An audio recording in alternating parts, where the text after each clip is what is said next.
Order our regular session of April 10, 2018 of the Schertz City Council. First item that we have on the agenda after the calling of order is the opening prayer and the pledges of allegiance to the flags of the United States and the state of Texas.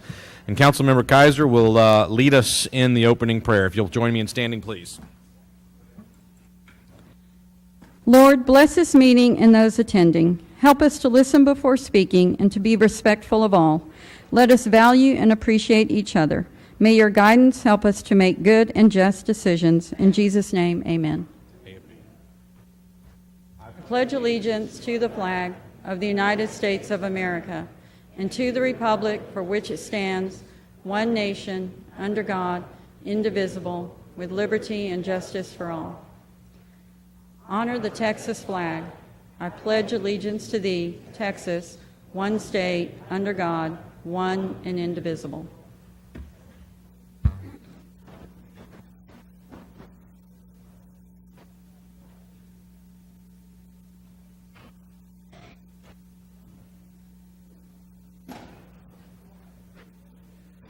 All right, we have several presentations this evening, but before I get into that, I want to announce if there are any of the high school students that may be here for the Hal Baldwin Scholarship program, please sign the sign-in sheet that's in the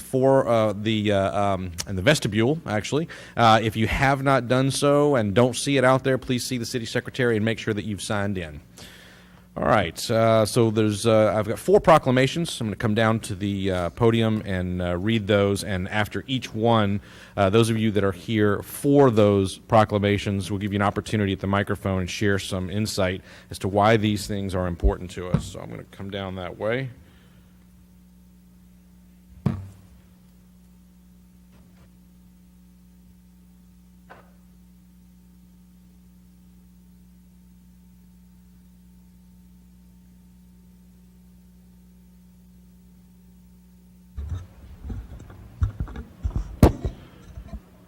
All right, the first one that we have this evening of the National Public Safety Telecommunicators Week.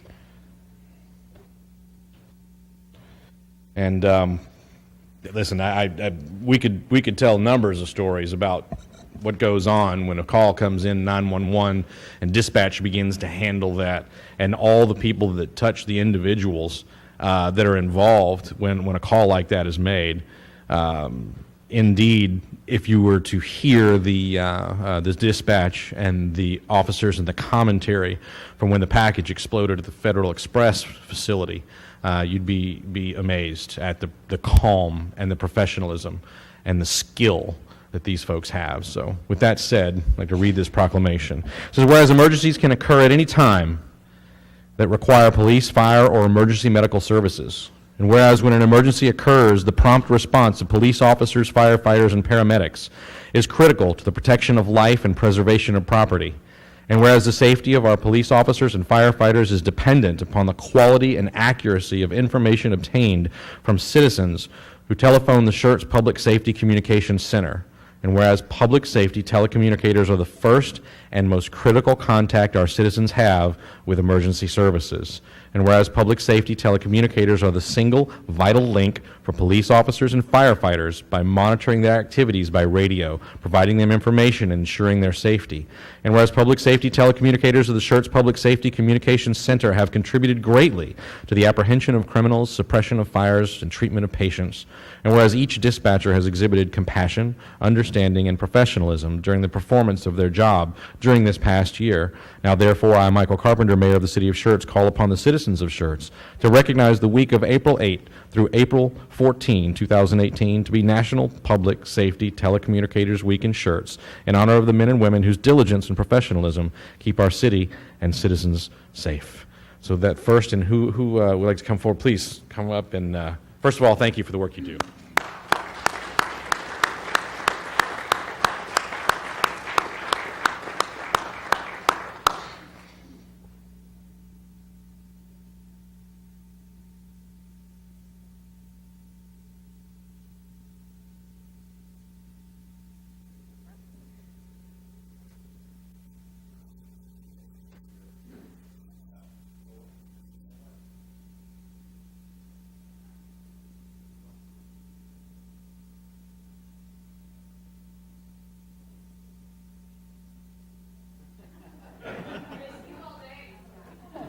That's a great point. I asked if any of them had anything they wanted to add or say, and I said, nope, we got it.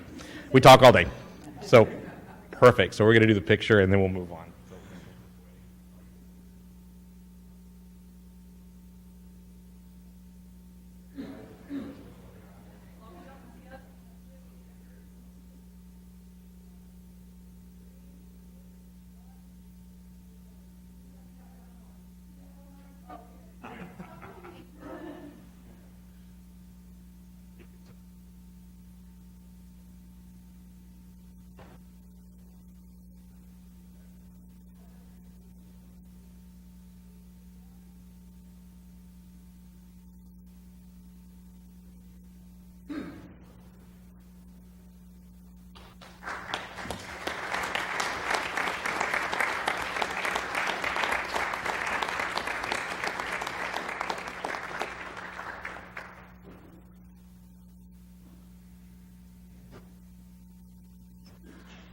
All right, we have a few more this evening, and we do these every year, and it's important that we're aware that these things go on. They're not the most fun things to talk about, but these things occur, and they occur here in our community. They occur in Guadalupe County. They occur throughout the state of Texas and in all the states. It's unavoidable, but the more that we are aware, the more that we do, the more that we're proactive about how we deal with these things, the better the outcomes for everyone that is potentially involved. So this next one that I have for us is the National Sexual Assault Awareness and Prevention Month in Schertz, Texas, April 2018. And it reads as this. Whereas every 2 minutes, another person in the United States is sexually assaulted, and in Texas, 2 in 5 women and 1 in 5 men are victims of sexual assault. Whereas according to a study conducted by the Texas Association Against Sexual Assault and the University of Texas at Austin School of Social Work, approximately 6.3 million Texans have been sexually victimized. Whereas most victims are sexually assaulted by someone they know, and only 10% of rapes are ever reported to the police. Whereas police, forensic workers, and prosecutors should be recognized and commended for their hard work and innovative strategies to increase the percentage of sexual assault cases that lead to prosecution. Now, therefore, be it resolved that I, Michael Carpenter, Mayor of the City of Schertz, do hereby proclaim April 2018 as Sexual Assault Awareness and Prevention Month in Schertz, Texas, and call upon all citizens to join me and do our part to stop domestic violence by advocating for victim rights and by holding abusers accountable for their actions. So who's here to join me for this evening? Please come on up.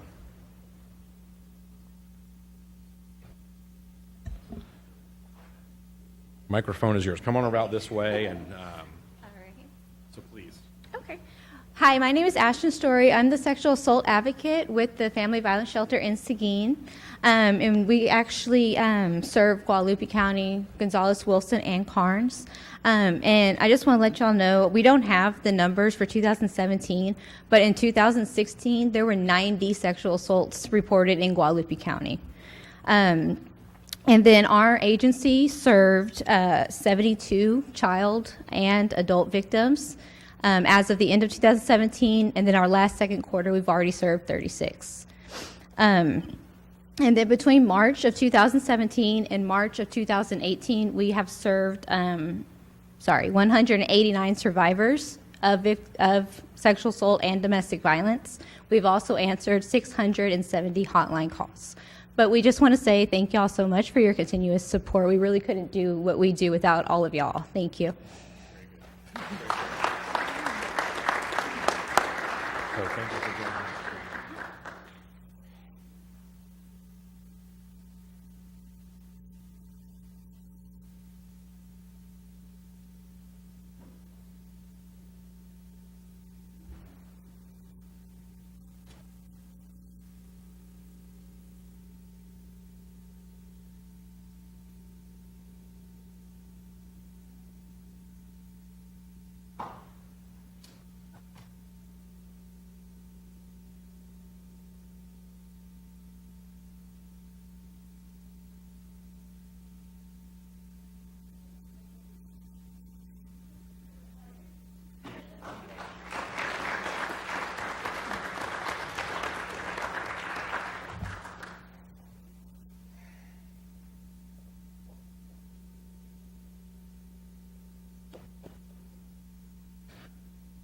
The next one I have this evening is the Child Abuse Prevention and Awareness Month.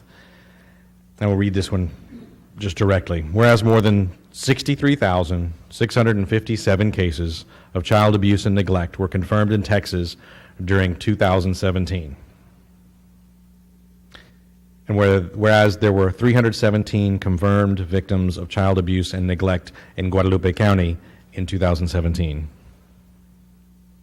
And whereas child abuse prevention is a community responsibility, and finding solutions depends on involvement from all people. Whereas everyone in the community should become more aware of child abuse prevention and consider helping parents raise their children in safe, nurturing environments, as well as supporting local professionals dedicated to meeting the needs of child abuse victims. Now therefore be it resolved in official recognition, as Mayor of the City of Schertz, I, Michael Carpenter, hereby proclaim April 2018 as Child Abuse Prevention and Awareness Month in Schertz, Texas, and urge all our residents to work together to reduce child abuse and neglect and to significantly improve the response of our community when child abuse occurs in the months and years ahead. So who's here to join me for this one today?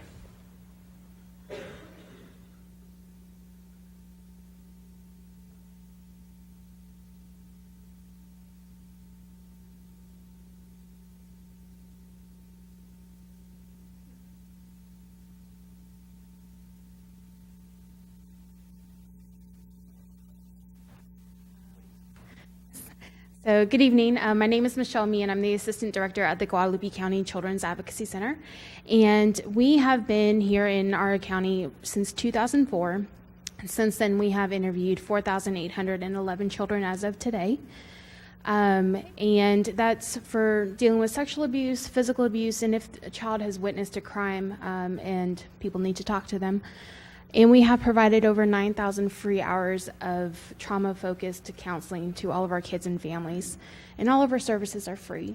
I don't know if you guys have driven around the county and seen our pinwheel displays, but we do that every April. And there are 623 pinwheels at each site, and each pinwheel represents a child that we provided a service to last year in 2017. So we appreciate the continued partnership and support that we receive, and like Ashton mentioned earlier, we just can't do this without the support either. So thank you very much. Thank you for the work yourself.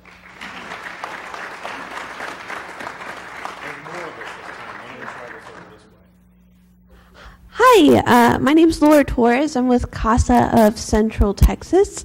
I am a recruiter for our program, and so CASAs serve neglected and abused children by advocating for them as they're going through the court system. And so I'm really happy to say that 2017 was a really great year for CASA. 2016 we swore in less than a handful of Guadalupe County volunteers, and last year we swore in about 17. So that's really great, and a lot of them were members of the military base here. And so we just want to thank Guadalupe County and the city of Schertz for always being so generous to CASA.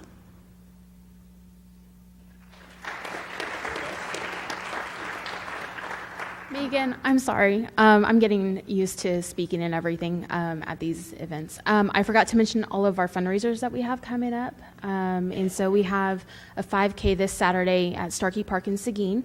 And then we have a bowl-a-thon, which is next Friday on the 20th at Fiesta Lanes in New Braunfels. That bowl-a-thon goes to help out kids with extra expenses that other agencies aren't able to cover that financial cost on.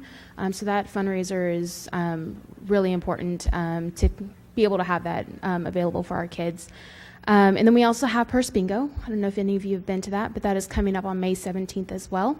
And there are still opportunities for sponsorships for tickets and everything as well. So, and we will have celebrity servers serving dinner to everyone, and Councilman Edwards is going to be one of our servers as well too. So, thank you. Yes, gentlemen can go as well. She didn't say that in the microphone. Guys can go to Purse Bingo too. It's okay. It's good. It's good. So thank you all again.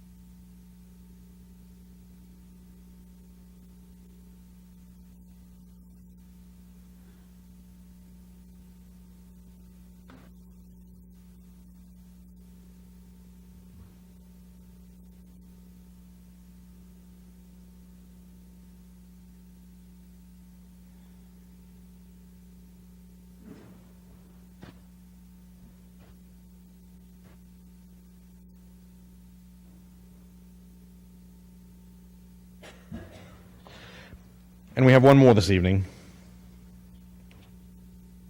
This is for National Crime Victims' Rights Week here in Schertz, Texas, April 8th through 14th. And it reads, whereas Americans are victims of more than 20 million crimes each year, and these crimes also affect family members, friends, neighbors, and coworkers. And whereas crime can leave a lasting physical, emotional, or financial impact on people of all ages and abilities, and of all economic, racial, and social backgrounds. And whereas the victim assistance community faces new challenges to reach and serve all victims, including victims of newly recognized crimes. And whereas advocates are joining forces with victim service providers, criminal justice agencies, and concerned citizens throughout Guadalupe County and the United States to raise awareness of victims' rights and observe National Crime Victim Rights Week, therefore be it resolved in official recognition, the City of Schertz hereby proclaims the week of April 8 to 14, 2018 as National Crime Victims' Rights Week in Schertz, Texas, and reaffirms the city and the county's commitment to respect and enforce victims' rights and address victims' needs during National Crime Victims' Rights Week and throughout the year, and express our appreciation for those victims and crime survivors who have turned personal tragedy into a motivating force to improve our response to victims of crime and build a better community. Who's joining me this evening for this one? Many of the same team. That's good. Who has commentary on this one? Perfect.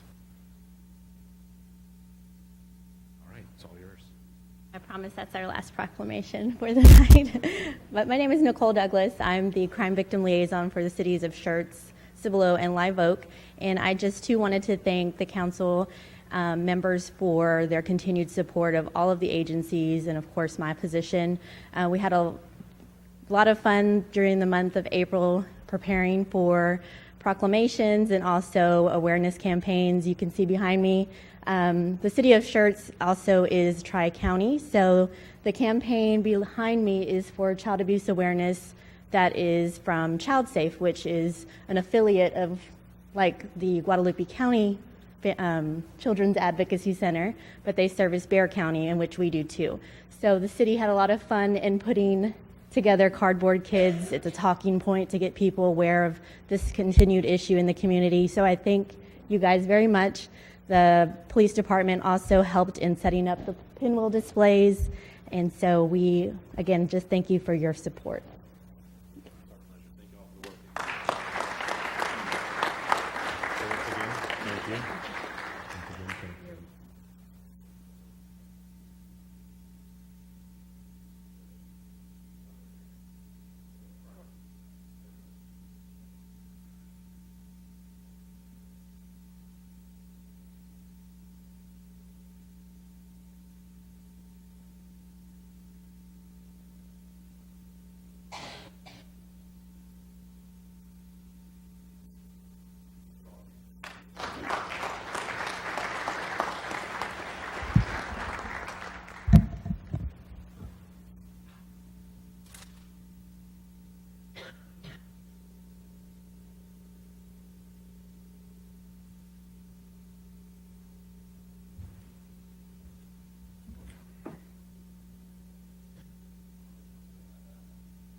All right, next up, I'll tell you what. Let's do the employee recognition next, and then we'll go to the presentation regarding the new Parks Program Guide. So next up on employee recognition, the police department, I believe we have a new employee that we'd like to introduce. Is that right? I don't think Nope. we do. Recognizing? Very good. Gotcha. Good evening, Council. So on February 21st, 2018, at approximately 16:55 hours, Schertz Communication Officer Jennifer Calicote, or Jenny, received a 911 phone call from a citizen. The citizen contacted dispatch to report a female was in labor and requested medical assistance. Initially, Jenny obtained information from the caller in order to send emergency personnel to her location. Then she obtained additional information to provide the caller further assistance through the ProQA system, which is a tool used to code medical and fire calls and provide dispatch protocols to the caller.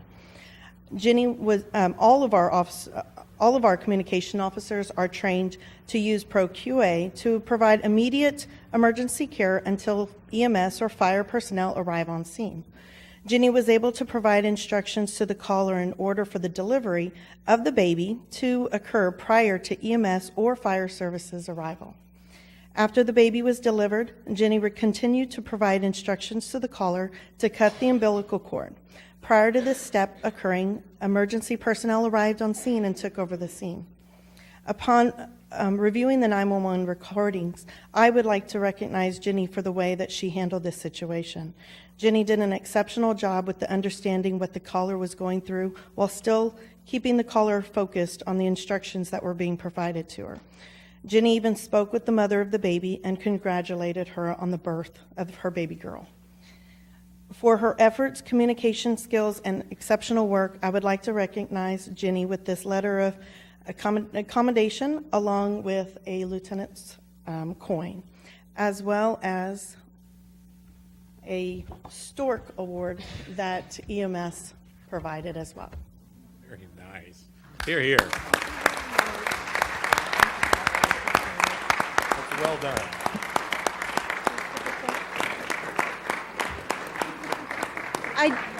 I do have a portion of the 911 recording if y'all are interested in hearing it. I think you should play it. Okay.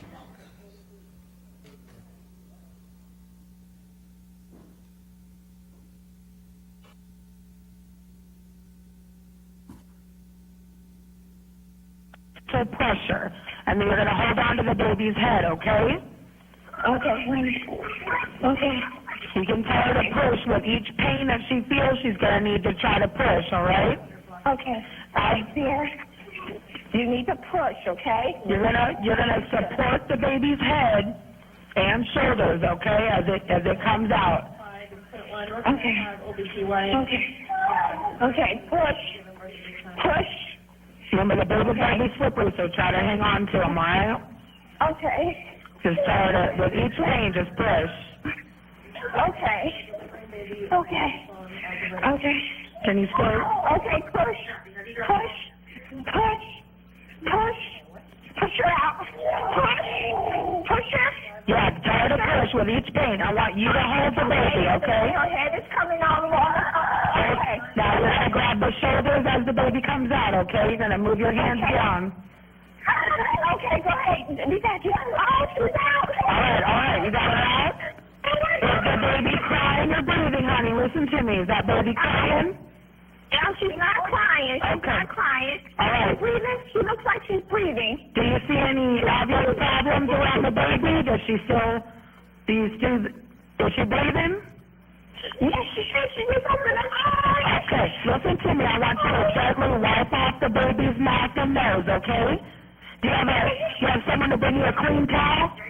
Yes, we're right here. I want you to get a clean towel and wrap that baby in a clean, dry towel, okay? Okay.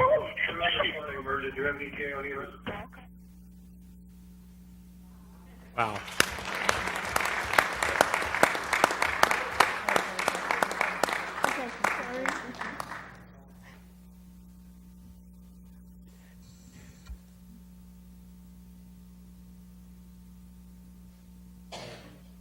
Before y'all run off, Mr. Edwards.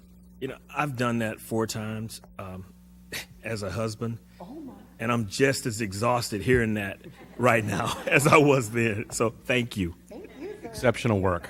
Thank you. Very well done. Thank you. Again.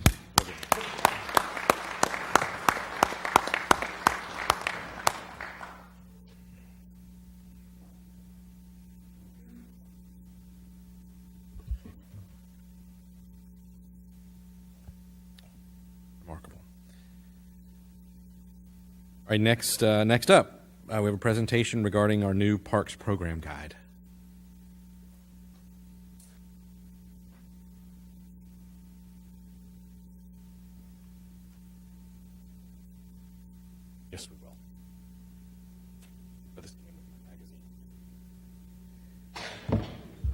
Good evening. Yes, I've been there before too, and I'm about to be there soon too. So that was interesting to hear.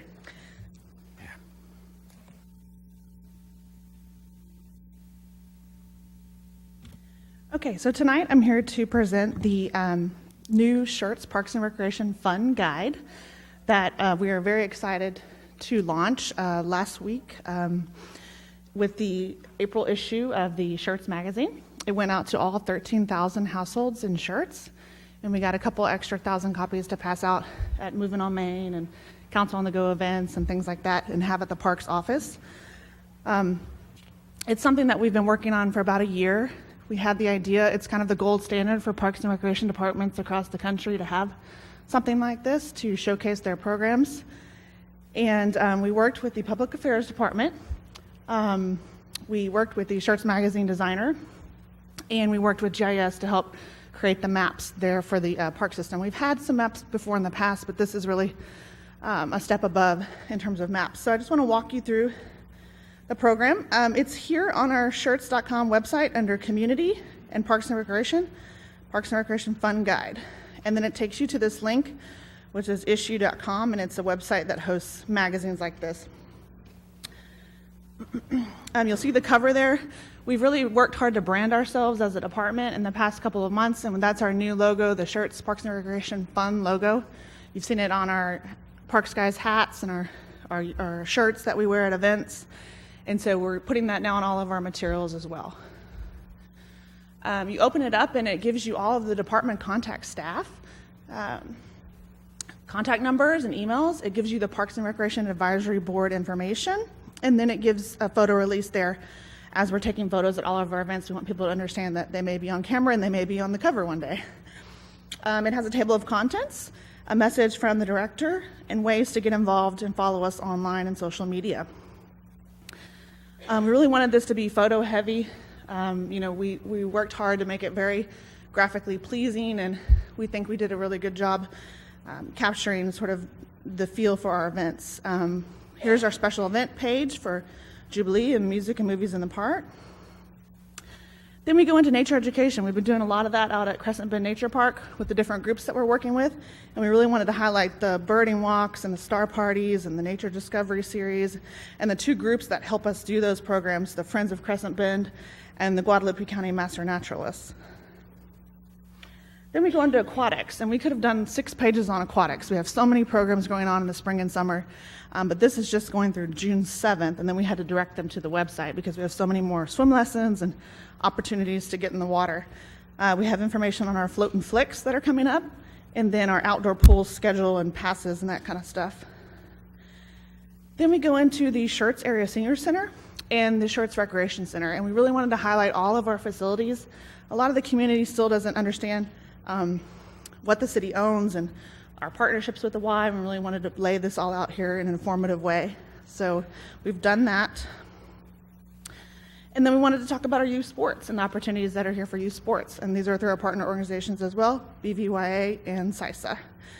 And then park pavilion rentals, as you know, are a big thing in our department. So we wanted to highlight those there in the information. Currently, we've had a little bit of information online, but we really fleshed it out there with the map. That's a common question we get. Where's the pavilion by the little building where the baseball office is? So this helps explain where those pavilions are. And then here's a good map of our parks. This is really a step up from where we've been. We divide it into northern and southern Schertz because that helps you see some more of the detail at that scale. And then all the walking trails that we've added over the last couple of years since we did the original Parks Master Plan, we've added quite a bit. So it shows you the mileage there for people who want to go out and do some distance running. And then we go into our parks and the amenities at each park with a small photo explaining, do they have picnic tables there, basketball goals, barbecue pits, whatever amenities are there, it's listed. And so this took a lot of time to gather all this information. We had some of it in the master plan, but we've added some stuff over the years. And gathering all these photos took quite a lot of time, but we're glad that we did. Now that we have all this information, it's a good resource. We can use this to populate some of our web pages and other marketing materials that we're going to do in the future. So there's 6 pages of parks. And then we wanted to talk about park development because we've got a lot going on right now. We wanted to let the public know. At these public meetings, we talk about this stuff and people are still not aware. So we put a section in here on park development, little description and photo of what's to come. And then on the back, we highlighted Parks and Recreation Month. It's a national initiative from National Recreation and Park Association. And there's a different theme every year. It's in July. So we're going to celebrate that in July. And we did a nice photo montage of sort of all that Parks and Recreation does. You know, we're not just mowing parks anymore. We're providing quality of life opportunities, aquatics, nature programming, senior center, trails, all that. So this is just really one more step to further enhance our department and put us where we want to be.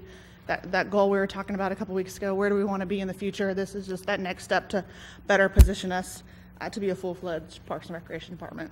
So I want to thank Public Affairs for their work on this and GIS for their help on the maps. It was really a team effort, and we're really excited at the way it came out. With that, I'll open it up to any questions. First of all, it's great work. This came in with my my Schertz magazine in the mail, and I had a chance to take a quick look at it. My wife was looking at it, and the first thing she pointed out in it, and I don't know if you could see it up here, was that we're going to show the movie Jaws, and you can be in the swimming pool while you're watching the movie. That stroke of genius. Absolutely love that. That was we didn't miss that at all. As far as that's just great stuff. It's lots of fun, and there's many things here. The informational stuff about where the parks are, what the names of the parks are, all that stuff. This is exceptionally great work. So with that, I need to be quiet. Let the council have an opportunity to speak. Mr. Edwards. So the chamber does put these in the relocation packages as well? They got a certain number. I'm not sure if they're going in all of their relocation packages, but they did get a box or two. Okay. Yeah, we had a limited amount that we could print with this budget this year. Okay. Thank you. Stuff. Anyone else? Mr. Davis? No? All right. Anyone else? Listen, it's exceptional work. Thank you very much, and look forward to more. So how often are we going to put these? Is it going to be quarterly? Is it going to be semi-annually? Yeah, I forgot to mention that. We're hoping to do it twice a year. This is the only one we're able to do this year, but I'd like to do fall, winter, spring, summer. Wonderful. Excellent work. Good stuff. Thanks. Appreciate it.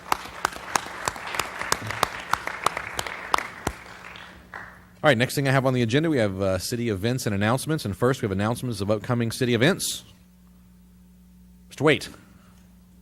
Yes, Mayor. This Thursday, April 12th, is our monthly Northeast Partnership meeting at 11:30 at the Olympia Hills Golf Course and Conference Center. The next Tuesday, we don't have our normal council meeting. However, council is meeting, and it's our second Council on the Go meeting of the year. That will begin at 6:30. It's at the Scenic Hills Community Center in the Scenic Hills subdivision. The address is 4820 Scenic Drive here in Schertz. And again, that starts at 6:30 next Tuesday for the Council on the Go. Thursday, April 19th, there are two events going on. The first one at 5:30 in the evening is the time-honored tradition of housing new fire apparatus. Engine 3 has come in, not to confuse folks because the temporary Station 3 won't be ready till probably the end of the month. But they want to start using Engine 3, and so because of the tradition, they're going to go ahead and hold the ceremony Thursday, April 19th at 5:30. And it's going to be held here at Station 1, here at the City Hall complex. And public's welcome, council's welcome, everybody. They wash the truck, and then all the kids and the adults that want to get out there and push the truck into the station. It's a great community event and a great way of putting that truck into service. And then after that, at 6:30 here in the Civic Center is our annual Community Volunteer Fair. This is where we seek out folks who'd like to volunteer to serve on boards and commissions or other volunteer opportunities that there are around the city. And so there'll be a lot of tables set up and folks there. That's 6:30 on Thursday the 19th. Saturday, April 21st is our first annual Community Shred Day. Is it annual or biannual? Inaugural. Let's call it inaugural. We'll see how it goes. It's the inaugural Community Shred Day for the city of Schertz. Saturday, April 21st, in front of City Hall from 9 until noon. This is the first event that the city the first shred event that the city has done. We have a truck coming that has a 10,000-pound capacity, but we do want to let folks know if we exceed that, we'll have a makeup date for folks that can't get their stuff in once we hit the 10,000-pound mark. And that is free to all members of our community. And it's for paper. Then Thursday, April 24th, is the next city council meeting here at 6 p.m. in the council chambers. And on Saturday, April 21st, I skipped over it, is the first movie is the next movie in the park for the year. They're showing the Lorax from 7 to 10 p.m. And as Lauren hinted, and you talked about the Jaws movie, the movies are moving around the city. This year, they're not all in the big parks. So this year, they're up. This one for the Lorax on Saturday the 21st is in the Cypress Point Park in the Cypress Point subdivision, which is, and the address for the park is 5526 Cypress Point. Cypress Point subdivision is the one at Eckerd and US 35, Interstate 35.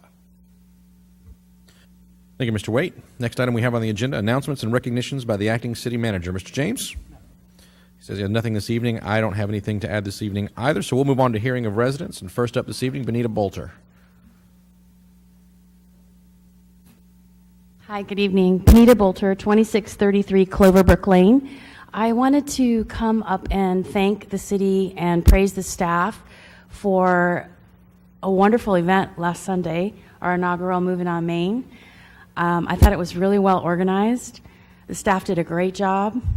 I hope that we plan to do this again. I felt that there was a good variety of vendors and small business owners. I stopped into some of the shops that I had never been to before just because I was walking. So I think it was a really great event, and I hope that we continue to do it.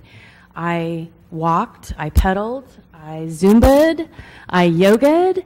I had an amazing Cubano empanada that was great. It was a fun day. So thank you so much for organizing that, and thank you to the staff. You're good. Thank you, ma'am. Good stuff, indeed. All right, Brent Bolter.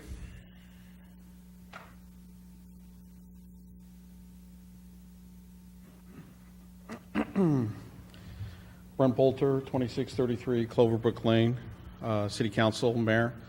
I'm going to wing it today. Usually I come up here with prepared remarks, but I decided to forego that. We'll see how this goes.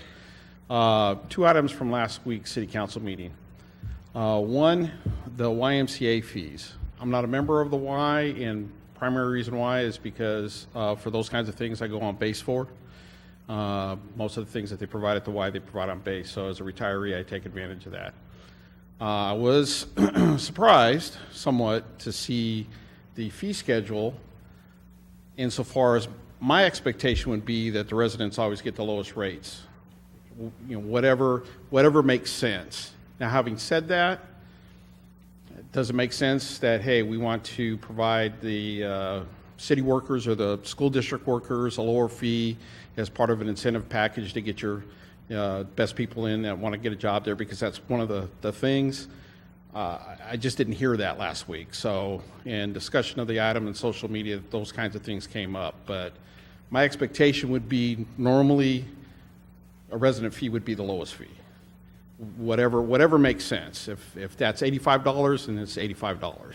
And then everybody else would be paying higher. So I was just surprised by that. Second item, the joint land use discussion.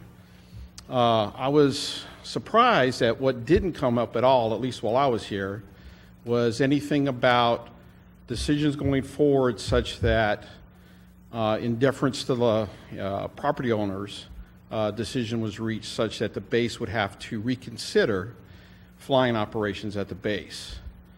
And potentially would that transition into, hey, we're going to close this base down because we can't fly anymore, and move the headquarters somewhere else in Joint Base San Antonio. The only thing I wanted to bring up, I think that should be a consideration as far as weighing out the pros and cons of what you guys are going to do. My parents were involved with a base closure in their community, and when that happened, the property values just went down through the floor, such that my parents had to, well, my mom, after my father passed away, had to walk away from the house because she couldn't sell it back, such that she was way underwater on it.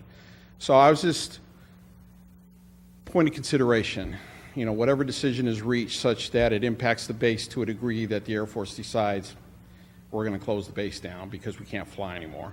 I think that should be a point of consideration, because base closure in any community is very devastating. And I saw it firsthand with my parents. So that being said, I didn't hear that, so I thought I'd bring it up. Last item, acting city manager. Need to get a city manager going forward. Some of the things I've been hearing in the community, some of the buzz here relates to the city manager's job, from my understanding, and anybody can correct me if I'm wrong with whatever I'm going to say next. So, city manager runs the city. City council is an oversight role. According to the rules of the city council, your interaction with the city manager is as a body, not as individuals. That's your rules and how the interaction goes. I'm getting a sense that there is at least some city council members that are kind of getting down in the weeds, getting down into kind of like the daily operations of, that seems to me to violate that we act as a body, we let the city manager know what our concerns are as a body, and then the city manager runs the show. And through their department heads. We need this to happen, we need that to happen. So as an example, city council decides that the 6 foot by 6 foot deep hole needs to be dug. Tells the city manager directs department head, hey, we need a hole here, write this in the location. And then they assign whoever needs to go out there and start digging a hole. One of the city council members walks out there and looking at the workers and going, you know, I think you should be using these kinds of shovels rather than the shovels that you're using. You know, I really think you should start at this end rather than that end. You know, I don't think your technique's entirely correct. I think you should be digging this way. Now, in my estimation, that's kind of a foul. That's not your role. Your role is, after it's all said and done, they report to the city manager, the hole is dug, you guys go out there and go, great, good job. Now, if the city manager tells you that the budget for digging the hole was $2,000 and the actual charge ends up being $4,000, you're going to ask the city manager to come tell you why it costs $2,000 more. Now, during the digging of the hole, say the supervisor gets a little irritated with one of the employees digging a hole, there's an attitude problem, there's going to be a counseling session. I'm again hearing buzz that there's been things going on in the city that city council members have been involved or try to get involved with that counseling session. And again, I don't think that's what you guys are here for based on your own rules. That's his job, to oversee those kinds of things. If an employee has a beef or a thing, I would hope, and I'll defer to Brian on this, that there's some kind of process to go through to adjudicate that. So, I'm just getting the vibe that some council members are down at a level that they shouldn't be based on your own rules. Like I say, your interaction should be through the city manager, and it should be as a body. Now, if you want to change the rules and be able to take a more active role, then change the rules, would be my suggestion. Or if you really want to run the city, throw your hat in the ring and become the city manager and resign from council. Thank you. That's all I wanted to say. Thank you, sir.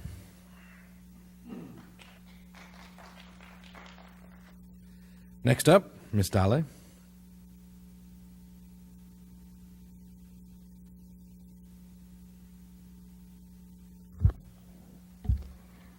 My name is Anna Kadala. My address is 9120 East FM 1518 North. Good evening, Mayor Carpenter and the City Council members. As you well know, I have been fortunate enough to be a part of this year's Schertz April magazine in addition to the 2016 April edition.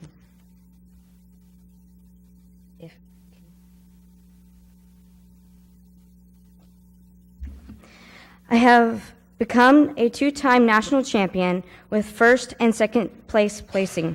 My competition dog, Bama, and I will be representing the United States at the Dog Olympic trial this year in July. I shall be competing in the agility category where the handler guides the dog through an obstacle course. This will be my third time competing for the United States team at this event, but sadly, this will be my last. And the event will take place at Roosendaal, the Netherlands, this time. Due to the expenses of the trip, I need to fundraise $8,000 by the middle of June. Please assist me in raising the money to achieve my goal of placing better than 39th place, which I have achieved in 2016, and help me become the first Texan in history to become home with gold. As a side note, I have been applying for the Hal Baldwin scholarship. Thank you for your time, and please donate when you can to the funangel.com as private citizens. And I did have a little PowerPoint, but I can't click the button so that you could write. Okay, there it is. And this is the slide if you would like to write down the information. Right here is where you would fundraise, go to donate, and then here is where you would input the information to find it. Thank you. Perfect. Thank you. And congratulations again on your wins and your continued competition. It's well done. Thank you. Well done.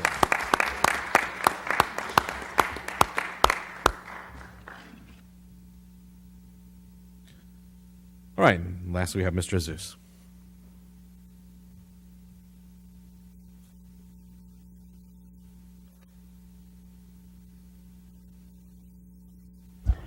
Good evening, Mayor, council members.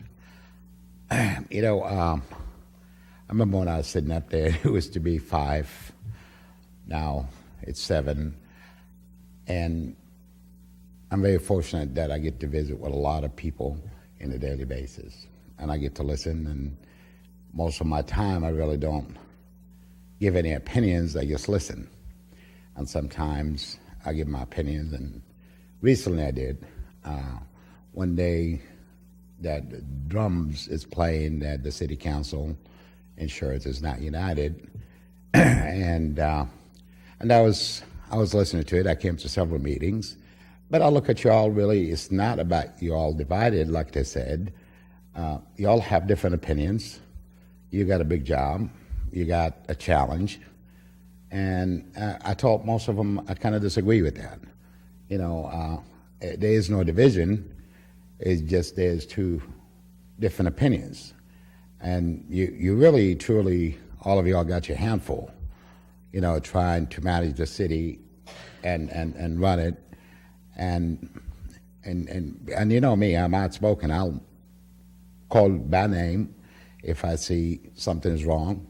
And I really don't see it now. I said, y'all just got to work through whatever it is. And the only thing really actually I see is repetitive. Sometimes I sit up there and get bored. I said, you said this too many times, but y'all really got your handful. And I command, the reason I defended really the whole city council here recently is when I looked at people, I says, everybody wants to serve. Everybody could do a better job than any of y'all sitting up there. That's their opinion, of course. But I said, once you get in that seat, everybody that liked you don't like you no more. and then your family is awaiting for you. I just would like to see y'all, I'm just giving you advice, shorten your meeting a little bit so you could go home to your family. I've said in meetings where I want to shoot myself, I said, I got to go home. I said, we talk about the same thing. But I want to thank you, and I'm very sincere.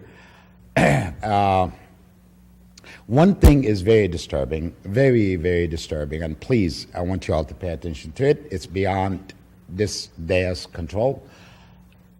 Our school district. We have some really serious problems.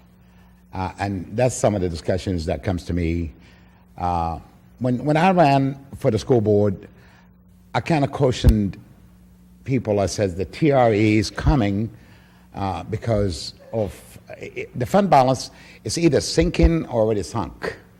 So I says, be careful, they're going to push a TRE. So if you're complaining about the taxes of your homes going up, well, guess what? You don't have no choice if that happens when they push it. And I guarantee you, and I said it again when I was running, the way the philosophy is in the thinking is they don't put it into the election cycle, which is November. It's got to be in August. And the purpose of that, so very few people will be alerted, and the people that go vote will vote for it, and then you see your taxes rise, and they will be permanently there. It's not for a year or two. But we do have some issues where even to prepare, and I wish, I told a friend of mine today, I said, I wish it wasn't Schertz Cibolo Independent School District. I wish it was Cibolo Schertz Independent School District. Because normally the media will says, Schertz Independent School District. I'm like, wait a minute, you forgot Cibolo and the rest. But people is really disappointed at the school board members, and they're disappointed at TRE, and I heard rumbling that they might be even protesting with signs in the next meeting, and I discouraged them from that. I says, please, no. You know, go up there. I can't really go up there and be polite when I know there's something's wrong and talk to the school board members. But just keep an eye, and of course, remember, it's our city, it's our kids in school, it's our homeowners that's going to face that tax increase. And we're not going to close, become blinds to that. They're spending way too much money. I'm very disappointed, school board members, very, very disappointed. So I really want to thank you for the job you do, and I hope you all make the meetings a little shorter, or maybe reduce the meetings so you could go home. Another thing is, I just want to remind everybody that a feel-good deal with our Operation Comfort. They won the gold medal back-to-back Olympics, and we're going to have their fundraiser on the 23rd from 10 a.m. to 2 p.m. at Grumpy's Cafe. And I think this will be my last fundraiser. I'm hoping I'll be able to do it again. I've done it for the last many years. If everything works well, then I'll retire in July. But I'm going to do one more for them and for the homeless shelter this coming year. But I thank you, and I hope you all come, and I hope you all tell friends 100% of the proceeds goes to them. Thank you. Sir?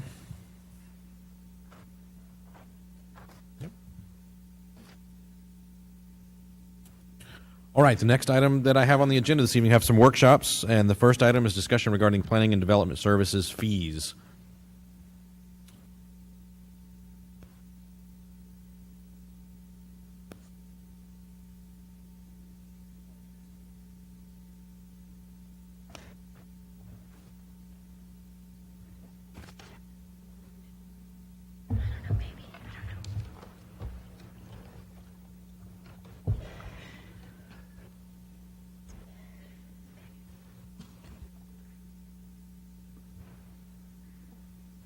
Good evening, Mayor, Council. I'm Emily Groby with Planning and Community Development. I'm one of the planners. And then I'm going to be doing the planning division side, and then I'll kick it over to Lisa, and she'll be doing the inspection side.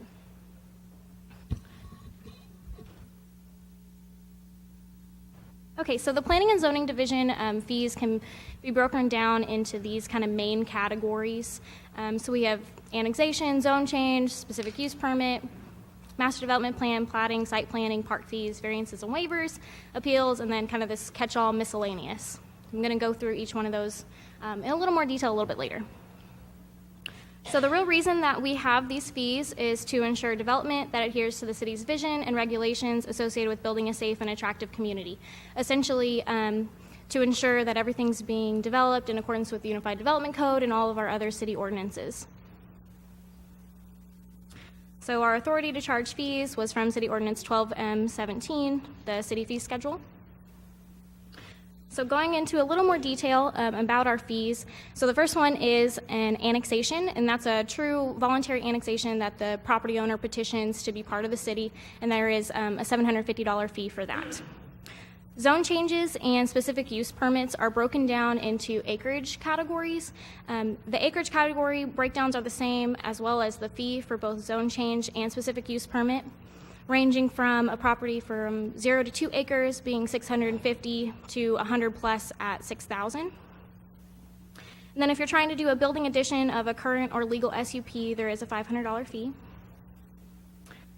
Master development plans can be broken down into kind of 2 categories. Your first initial MDP, which is required with all plan development districts, at $1,500, and then if you want to do a minor revision to that master development plan, it's a $500 fee. Platting is broken down into several different categories, from preliminary to final or replat, and then amending, minor, or vacate plat. So preliminary plat and final plat are both broken down into acreages. For 0 to 50, for a preliminary, it's 2,000. For a final, it's 1,500. Greater than 50 acres is 3,000 and 2,000. And then if you have kind of a minor change for a final plat, it's $500. And then the other 3 plats that you see on there, the amended, minor, and vacate, are all 1,500. Some more of our fees, a site plan and an amending site plan. So during the site plan phase, that's when we review the true building elevations, the landscaping, the true site layout. Also, we look at drainage, stormwater management plan, fire lanes, all of that kind of stuff. So that's where that $1,500 fee comes in. If you need to do a site plan time extension for any reason, we do have a fee that we could charge for that. Park fees, we have it broken down between residential and multifamily. You will see that they're the same. For the fee in lieu of land dedication, $350, or park development fee, $650. And both of those are charged for the residential per lot. So those fees would be per lot if the developer decides not to dedicate the land. Same thing with the multifamily, that would be per unit if they decide not to do the dedication of the land. If they do a certain qualification requirement of dedication, then they are not charged that per unit or per lot fee. Tree mitigation, that is when you're trying to take out a tree. We're going to charge a fee for that removal. It is $100 per inch at diameter of breast height. Subsequent reviews per quarter hour is $300. In my 2 years of being here, it's not something that we charge very frequently. Zoning verification letter, that's when an applicant can get a letter on city letterhead that says what the zoning is for the property. We include what's allowed there, zoning of adjacent properties. It requires a little bit of research, and we do charge $150 for that. Same with the certificate of determination. It does require a little bit of research and digging, so $150. And then we have the, if somebody chooses to postpone a public hearing, the applicant chooses to postpone that, we do have a fee. Appeals, that is if you are appealing a staff decision. Variance and waivers, that's if somebody wants to ask or request a variance or a waiver from our Unified Development Code. And then if somebody needs a UDC copy or a Public Works Spec Manual, both of which are online, which we definitely geared them towards that before we make hard copies, we do have a fee in case somebody does want that true hard copy. So how the city sets planning and zoning fees. When we were looking at all of the fees for tonight's presentation and just seeing kind of where we're at, we looked at all of our target cities, and I found it best to run some scenarios. It's pretty difficult to go kind of across the board. This is what people charge for platting, this is what people charge for site planning, because everybody does it a little different. Some people do it based on a per acre, some do a base rate plus a per acre plus a lot. It's very complicated. So the way that we have our fee schedule broken down, it's more of a, this is a flat rate fee. We think it's a little easier for the customers to understand when they're trying to determine how much their project's going to cost. So some of those scenarios, I did 2, one for zone change, and then the next slide will be on platting. I just wanted to provide kind of 3 different scenarios, 3 different zonings, and kind of where we fall. So if on the first one, we are the lowest for the smaller acreage, and that's based on those other cities charge a base rate and then an acreage fee on top of that. So they all have a higher base rate, but since there's not a whole lot of acreage on that first scenario, it's kind of at their base rate, if you will. Scenario 2, Same thing, they charge that base rate and then per acre fee. So as you can see, we're at 3,500, which is kind of at the higher end, but we're not the highest on the list. But you can see San Marcos and New Braunfels, their fees, when you calculate it, are actually a lot higher. They just have max in place that they can't charge over that. For scenario 3, I wanted to throw in an example for a zoning to a planned development district, because I noticed that several of the other cities that are on here charge a different fee if you're trying to zone to a planned development district. So you can see kind of the big jump for Round Rock between 2 and 3, just because they're doing a planned development district, which we do not do. It's just that base rate based on the acreage. So kind of our same thing for the platting scenarios. I did a preliminary and final plat combined together. So you can see for 1 and 2, we're the same because it both falls under that 0 to 50 acreage category. And then number 3, it is increased because we're over that 50. For the platting, it seems like for number 1, we're pretty consistent with everybody. And then 2 and 3, we're pretty on par with our target cities. So that's all I have. If you have any questions, or if you want to wait and do inspections and then do everything together. We'll see if we have any questions first. Council, questions? Anyone? Can I get this in? Mr. James. Can I ask for a point? Emily, maybe explain to folks that, we talked about the tree mitigation fee, but that fee is in lieu of replanting, correct? Yes. So the tree mitigation fee, they do have the option of, planting in kind, upsizing, things of that nature. We definitely do work with the applicants when they come in and say, well, we want to develop this, we have to remove these trees. We work with them and say, well, can you upsize these to lower your mitigation fee, things like that. One more. Mr. Davis. Yeah, on if you go back a slide or two, where they have the parkland fee in lieu of, most of these things are kind of self-explanatory. Somebody comes in and files paperwork and you charge that amount. But when you talk about parkland fees in lieu of land dedication, what is the city's coordination process on that to make sure that we're addressing the right issue with regards to parks and recreation, and just not letting a developer come in and say, well, I'll just buy my way out of this process? So when we get a development that is going to get hit with that parkland dedication, we definitely do, from the very beginning, correspondence with our Parks Department. So Lauren's back there waving at us. It is a collaborative effort to try to see, is this a piece of property where dedication is really important to us? It would be part of the Parks Trail or the Parks Master Plan, something like that. Or is it someplace that, the acreage is not maybe the most beneficial, and the fee in lieu we could use to improve the parks that we do have? So the city does require that we have a minimum of 5 acres to be able to accept dedication.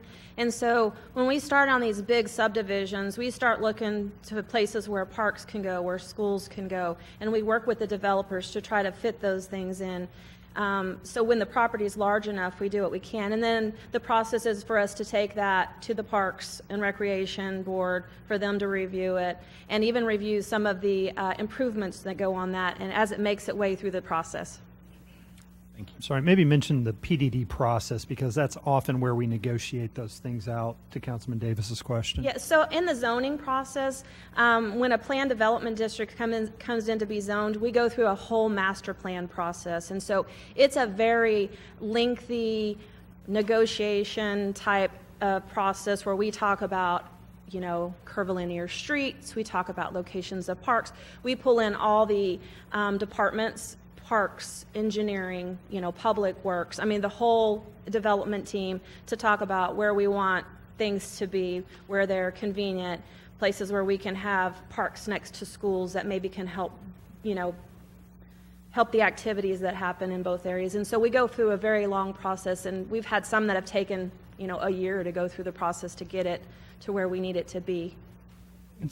I'm sorry, maybe additionally, sorry, Councilman Davis, one thing to keep in mind that at least is, when folks are going through the zoning process, particularly with a planned development district, that's when the city has the biggest hammer, because that property owner, that developer, is trying to get lot yield out. And so as part of the PDD process, we have quite a bit of luck of getting a prime piece of park where we want it, centrally located, connected to the neighborhood.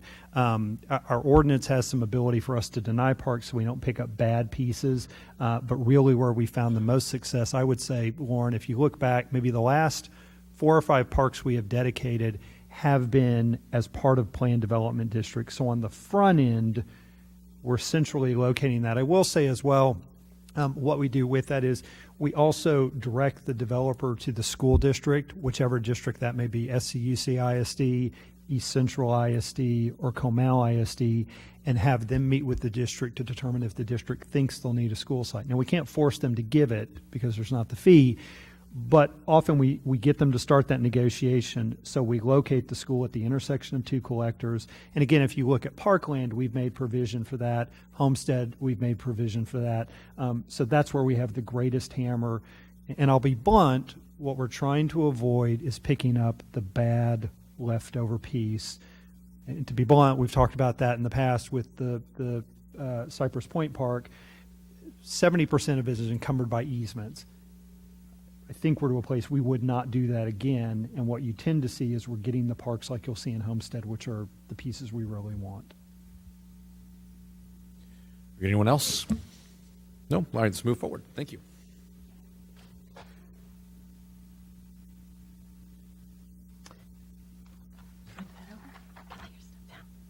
So, good evening, Mayor, Council. I'm Lisa Wood, Director of Planning and Community Development, and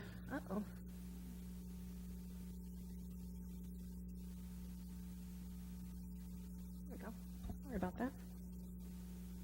So, in a similar fashion that Emily went through the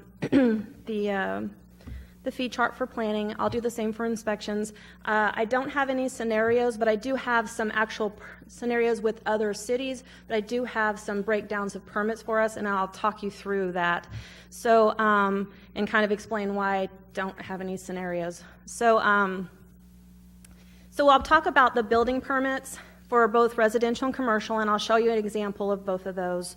Plan review fees that we collect associated with the building permits. Talk to you a little bit about how we calculate some of those permits. We have a permits that are calculated on cost of construction that are a graduated fee scale, and then we have some that are just flat rate fee scale.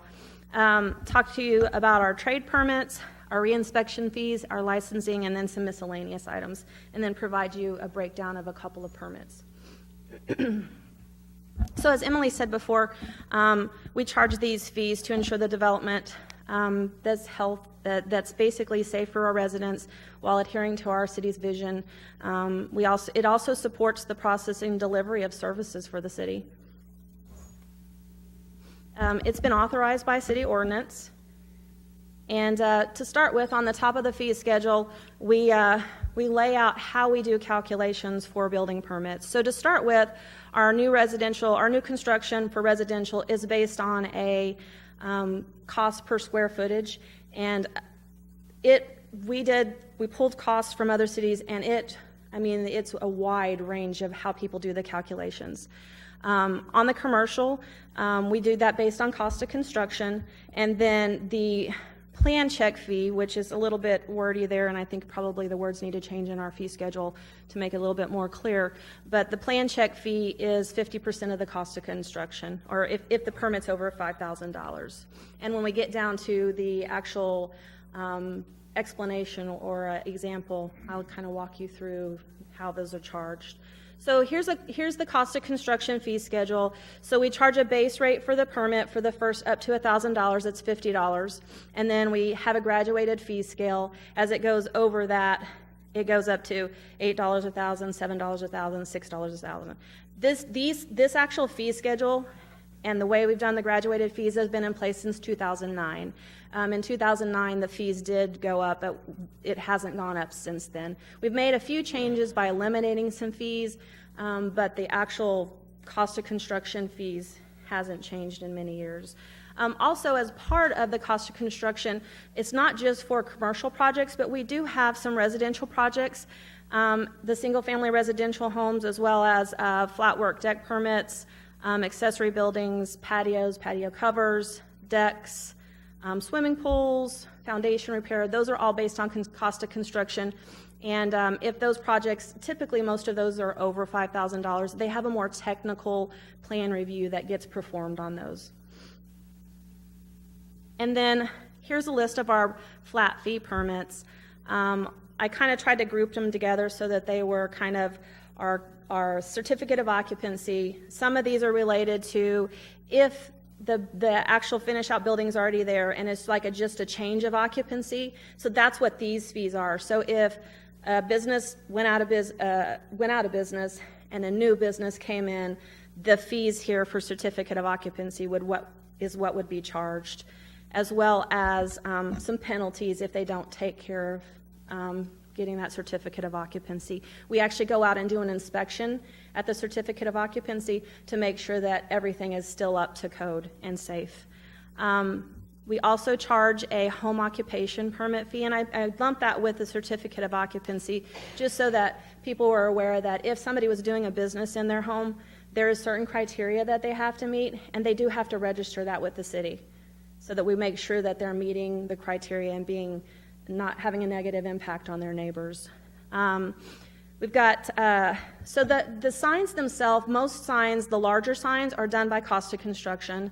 But we have a few signs here, temporary signs, a development sign, the street banners, some of the banners that go up, they're just a flat rate fee. And it's easy for people to come in and just get those permits quickly. It doesn't require somebody to check the wind load or the engineering on any type of the sign itself to make sure it doesn't, fly off or fall off and hurt somebody. And then the rest of the fees are just some basic fees for permits that we have. I kind of went through and looked at some of the other cities, and we really have a middle of the road kind of permit. So I took a look at the demolition permits from different cities. So we looked at like San Marcos, Cibolo, San Antonio, Temple, Round Rock, Georgetown. I mean, we went through we did quite a few. And the range for like a demolition permit ranged from like $35 to $300. And so, I mean, it's a real, but all the permits tended to be like that, but we were not out of the ballpark. I mean, we seem to be some of the permits we seem to kind of be middle of the range, and then there were the permits where we do cost and construction on the larger permits, we seem to be middle of the range to maybe a little bit on the high side, but based on the way that most people do their calculations, it's actually a lot of work, so kind of wanted to talk y'all through this and see what else y'all wanted to see on it before we went into additional information. And one of the things I did want to point out on the cost of construction fees, I did take a look at some of the permits that we have in-house, and to give you an idea of what like a permit costs for a pool. So a pool that costs like $27,500, the permit runs somewhere about $479 for the pool itself. And so that kind of gives you an idea. A deck, we just issued a deck permit last week, and it was $82. So, I mean, it can range anywhere from, a lower amount to a higher amount, depending on, like most pools have electricity associated with them.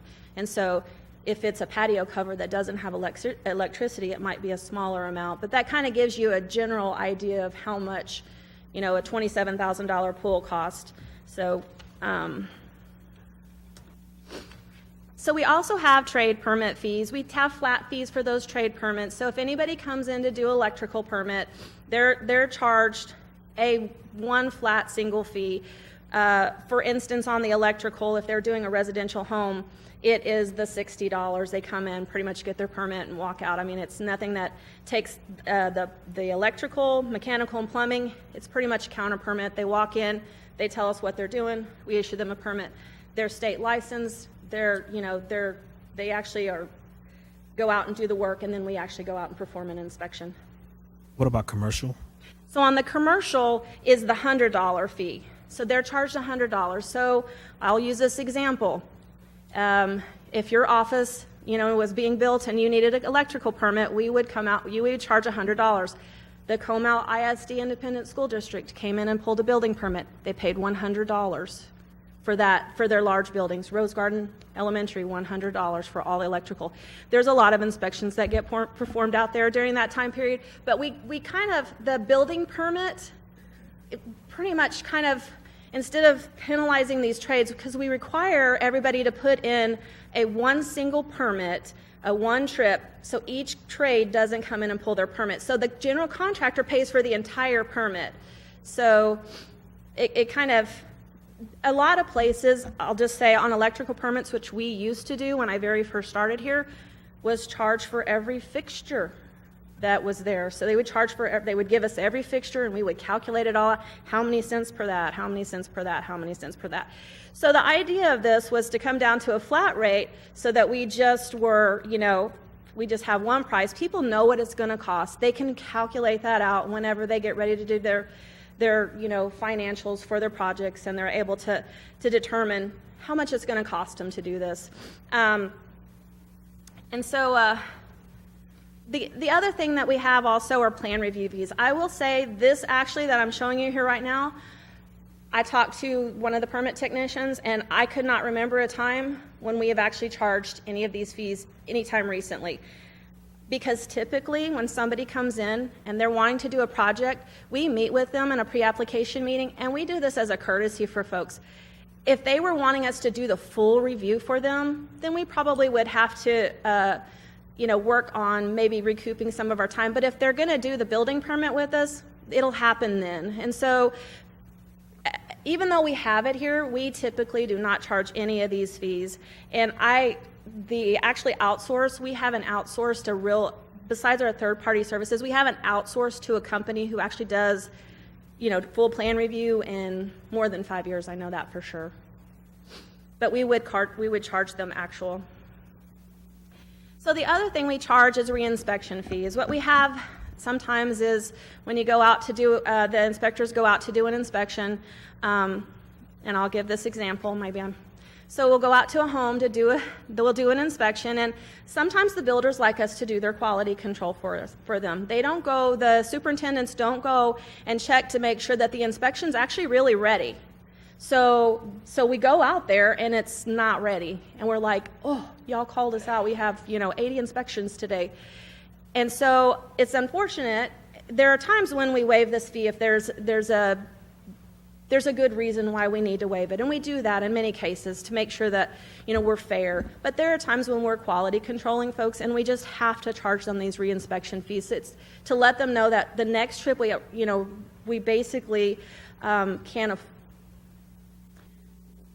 we want them to do their quality control and make sure the house is ready to go. And y'all can probably see in the budget it's not overwhelming, but it's we have quite a few. And then additionally, the miscellaneous fees down here, we really,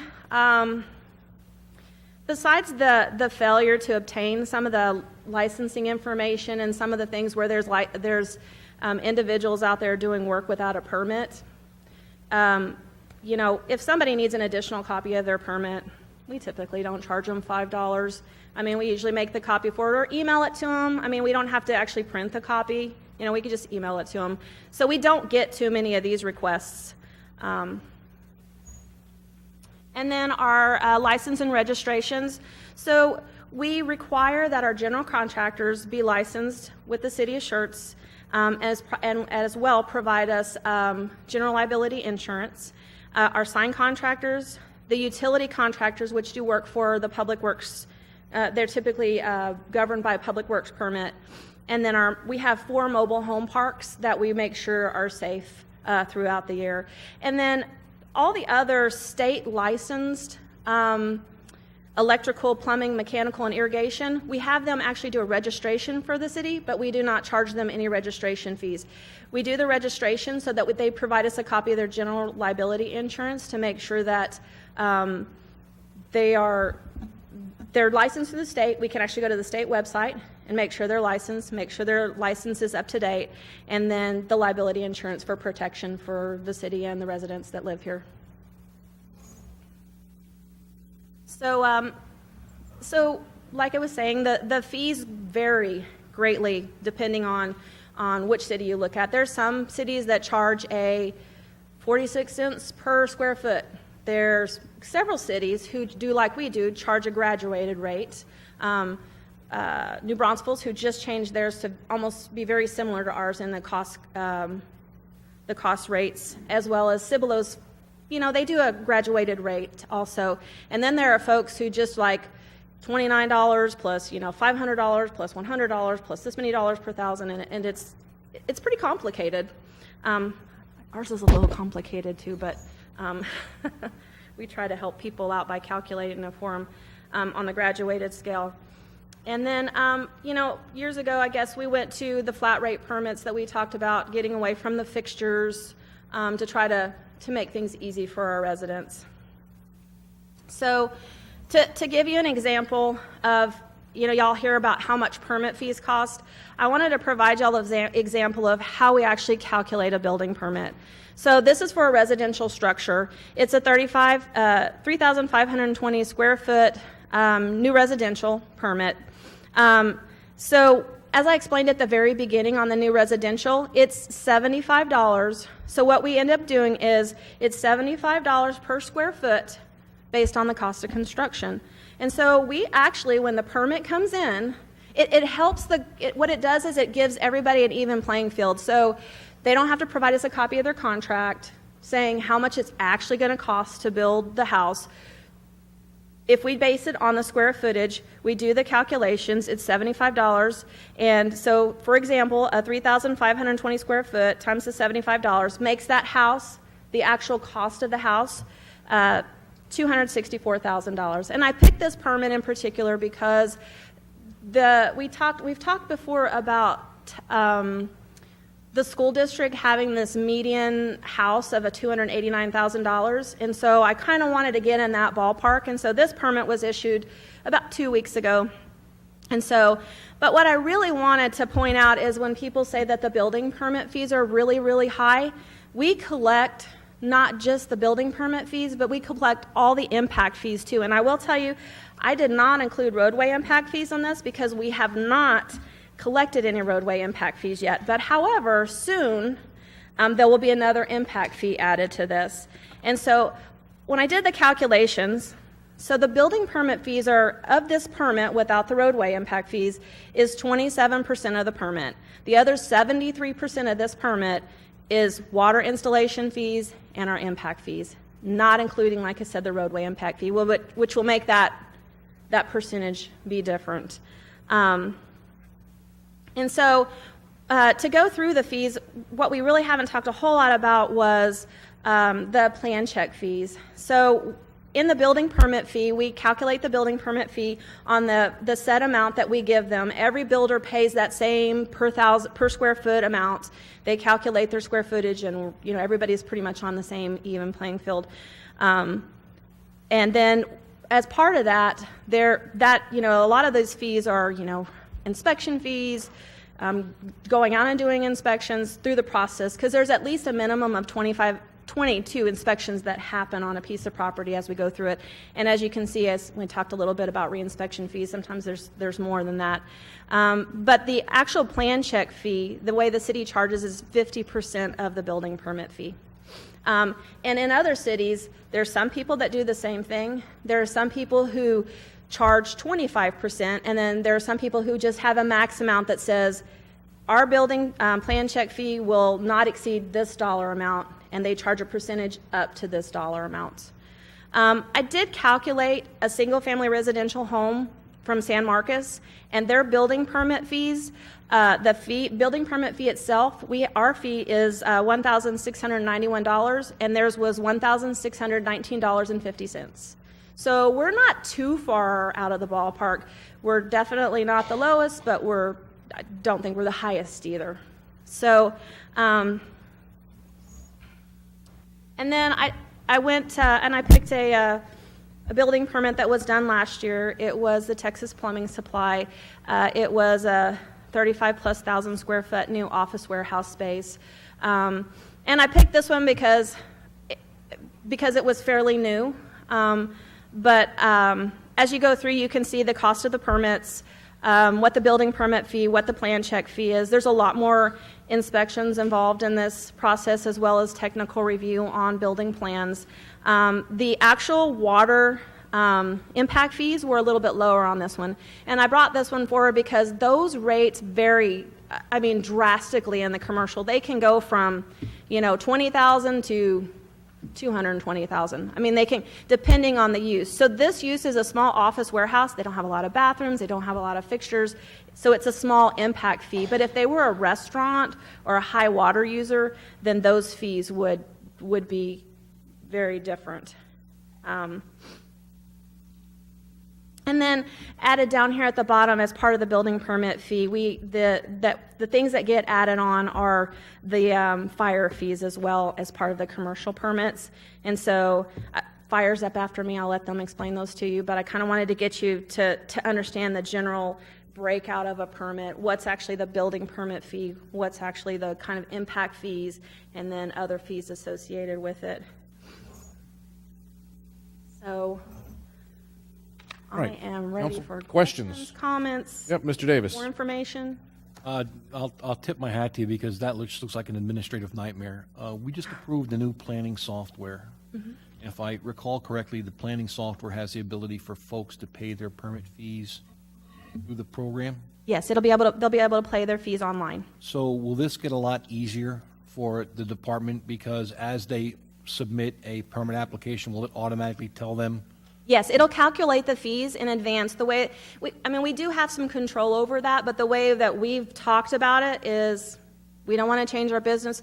We're willing to change our business practices to whatever the software is to make it the easiest for our customers. And so one of the things that we've talked about is when anybody applies for a permit, it's going to be calculated up front. They're going to know right from the beginning.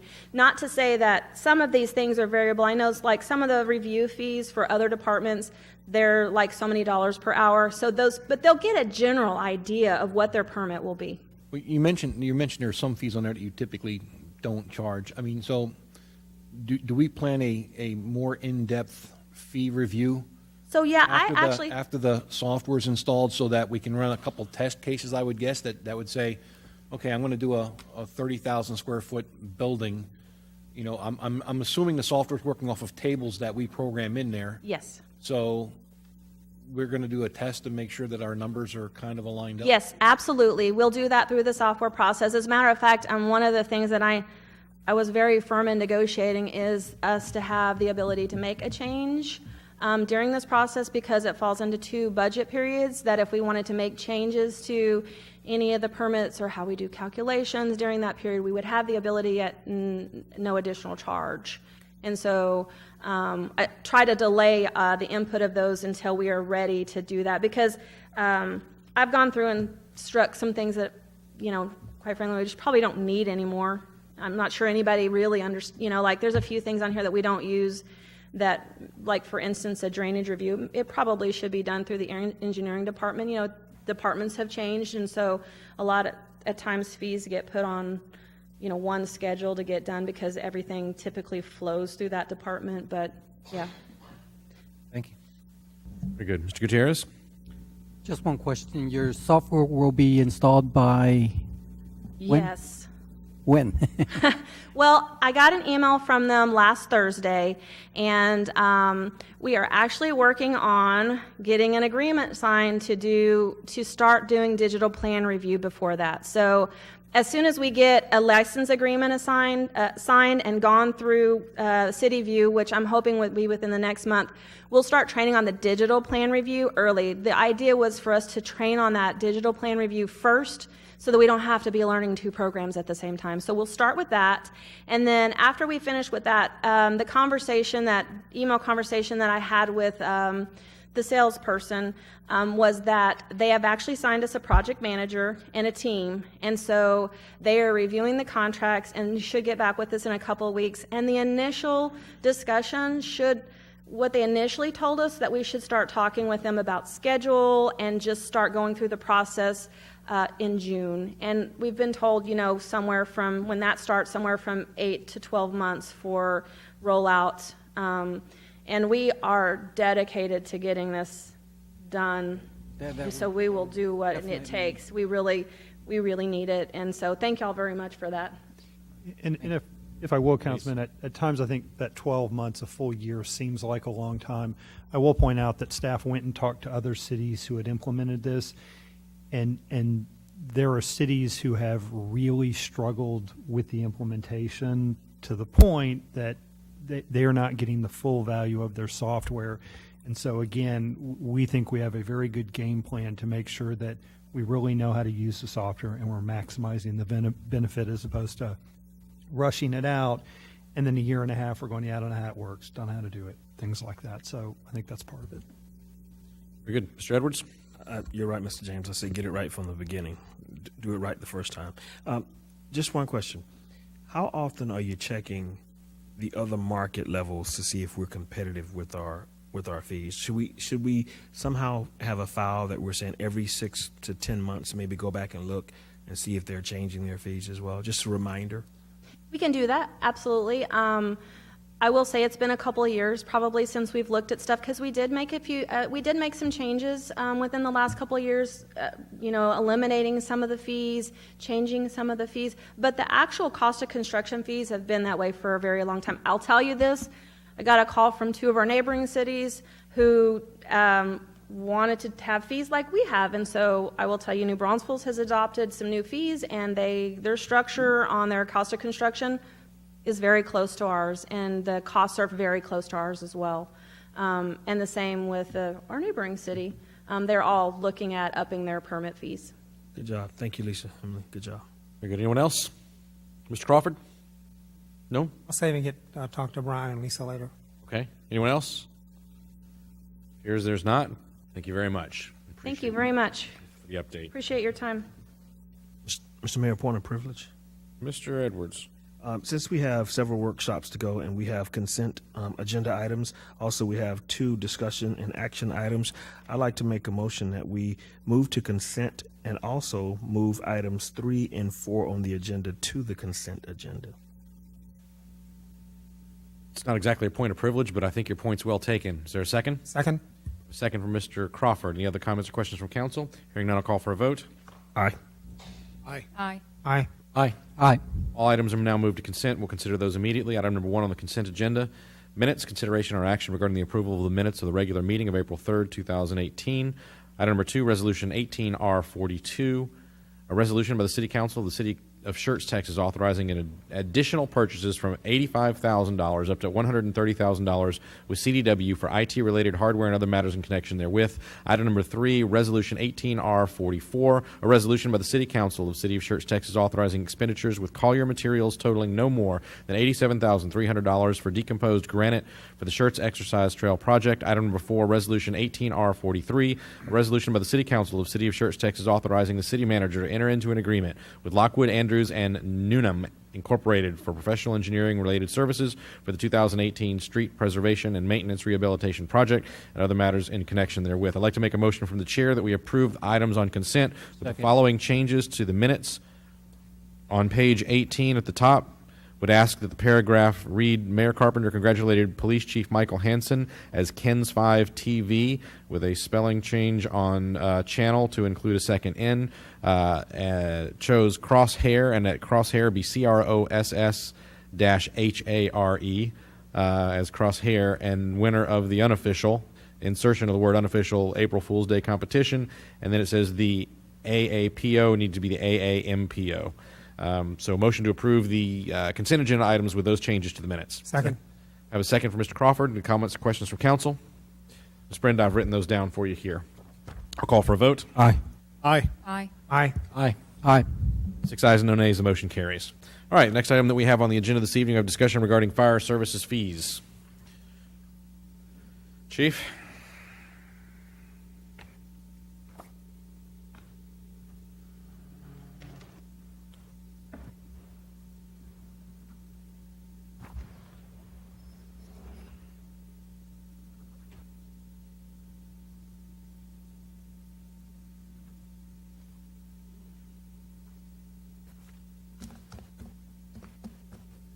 All right. Thank you, Mayor and Council. Just wanted to update you on the fire fee schedule and just kind of briefly talk to you about our fee schedule, how we come up with it, how it's set up. Most of our fee schedule that you see here is set by the fire code, and it kind of directs us on which things to charge a fee for, or a permit fee. Could be a review fee, could be an operational fee, could be a construction fee. All of the codes are set up either under an operational or a construction side, and so the operational fees are designed to allow an applicant to conduct a business, and obviously a construction allows an applicant to install or modify systems or equipment. All these that you see here are mostly set from our fire code. I'll let Fire Marshal John Perry kind of go through some of these fees with you. Evening. As we look at it, this first slide is going to be more of our construction side, and we've got pretty much flat fee. When we talk about fire suppression systems, fire sprinkler, fire alarm, or any type of fire suppression, it's a little bit of a graduated. We have a set fee of $100, so everybody pays that, and then we look at $50 an hour for the review. Some of them take us a little less than an hour. Some of them I can be up to 6 to 8 hours when we're reviewing them. We talk about large schools, large facilities. And then from there, we also charge $1 per fire sprinkler head, $1 per initiating or a notification device on a fire alarm. So in a majority of our fees, we're, again, just as mentioned by Ms. Wood, is we're in between a majority of the cities. We're less than some of the larger cities, San Antonio, and we're a little bit more than some of the others as we go out. Again, once we look at the fees on here, we talk about, say, flammable or combustible liquid tanks. We have somebody who wants to come in on a construction permit and install a gas station. I'm looking not only at the building itself, but I'm looking at the underground storage tanks. I'm looking at the fuel delivery devices and apparatuses. And these are where the permits come in, just to help us recoup some of the man-hour cost and some of the inspection costs that we have to go through. And again, we've added a couple in, such as we have somebody that comes in and they're in an extreme hurry. We're trying to fast track a process through. We do and can offer that at times, but we do go up a little bit on that review just because we bump that ahead, or it may be an after-hour review that we're going to do on that one. So we do charge a little bit more on that. Beginning of our operational permits are going to be down at the bottom where we see the fireworks display permit. And that would be if somebody within the city wanted to do a public display for fireworks, they would have to have a state license. They would have to apply for that permit and come through. So again, we're reviewing it. We're also doing an inspection on that process and that show prior to it happening. Continuing on some of the operational permits, you'll see open and control burn. We do offer a commercial, which would be somebody going through a neighborhood that is clearing out some of the nuisance trees or other trees that they're able to get rid of. We do allow, under certain circumstances, that they can burn. It's a larger permit fee versus somebody that wants, say, agricultural, or they're a homeowner. As long as they meet certain criteria, we do allow them to burn. We charge a lot less of a fee on that end of it. And again, you can go back through any of the operational ones we see. Flammable storage, as far as an operational permit, that's on a continuing basis. Same thing with, say, a lumber yard. It's a continuing basis. And the reason being is the operational permits, these are more hazard conditions to where we have to do more inspections and keep a better eye on adherence to the fire code for safety and health. Just briefly talking about the fees, we do check around the area, and, I would say we are kind of middle of the road compared to, we're probably pretty similar to New Braunfels in fee structures, less than San Antonio in a lot of our fees, just comparing, Live Oak and some of our other cities around us, we're just, I would say, very similar in fee range as far as that goes. You can see here just, over the course of a year, we kind of range depending on how many plan reviews and things come our way.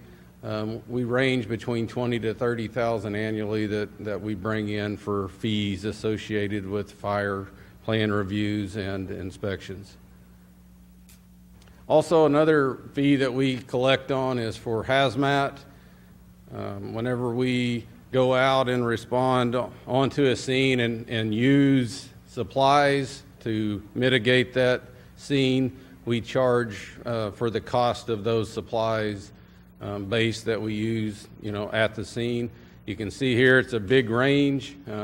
We went from having no reportable use of hazmat supplies in 2014-15 to 400 to 9,000. It just really depends on what type of incidents occur in the city that year. So it's kind of all over the map as far as an amount goes. Proposed fees that are upcoming that we're going to talk about and we're looking at right now, just wanted to point one of those out that we've been researching, and that's a fire watch fee. So if a business has a fire alarm system that goes out or breaks down or needs repair, we ask them to set up a fire watch. This would be most common in hotels, especially when people are sleeping.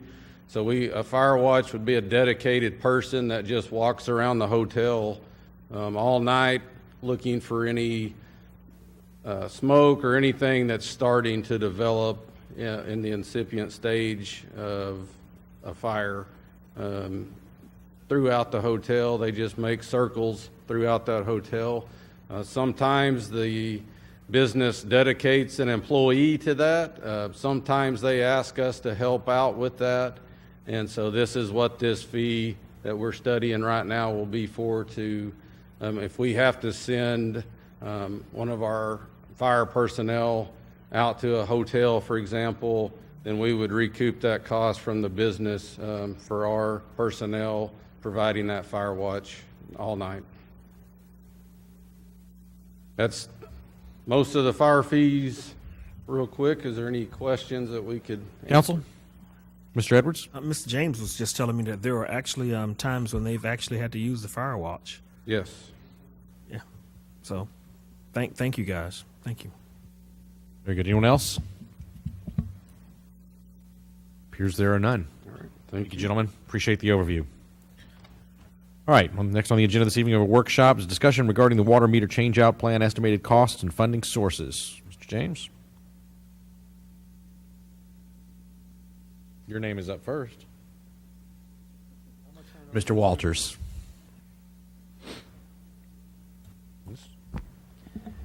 Good evening, Mayor and Council. Tonight I also have with us our utility billing manager, Donisha Harden-Trussell.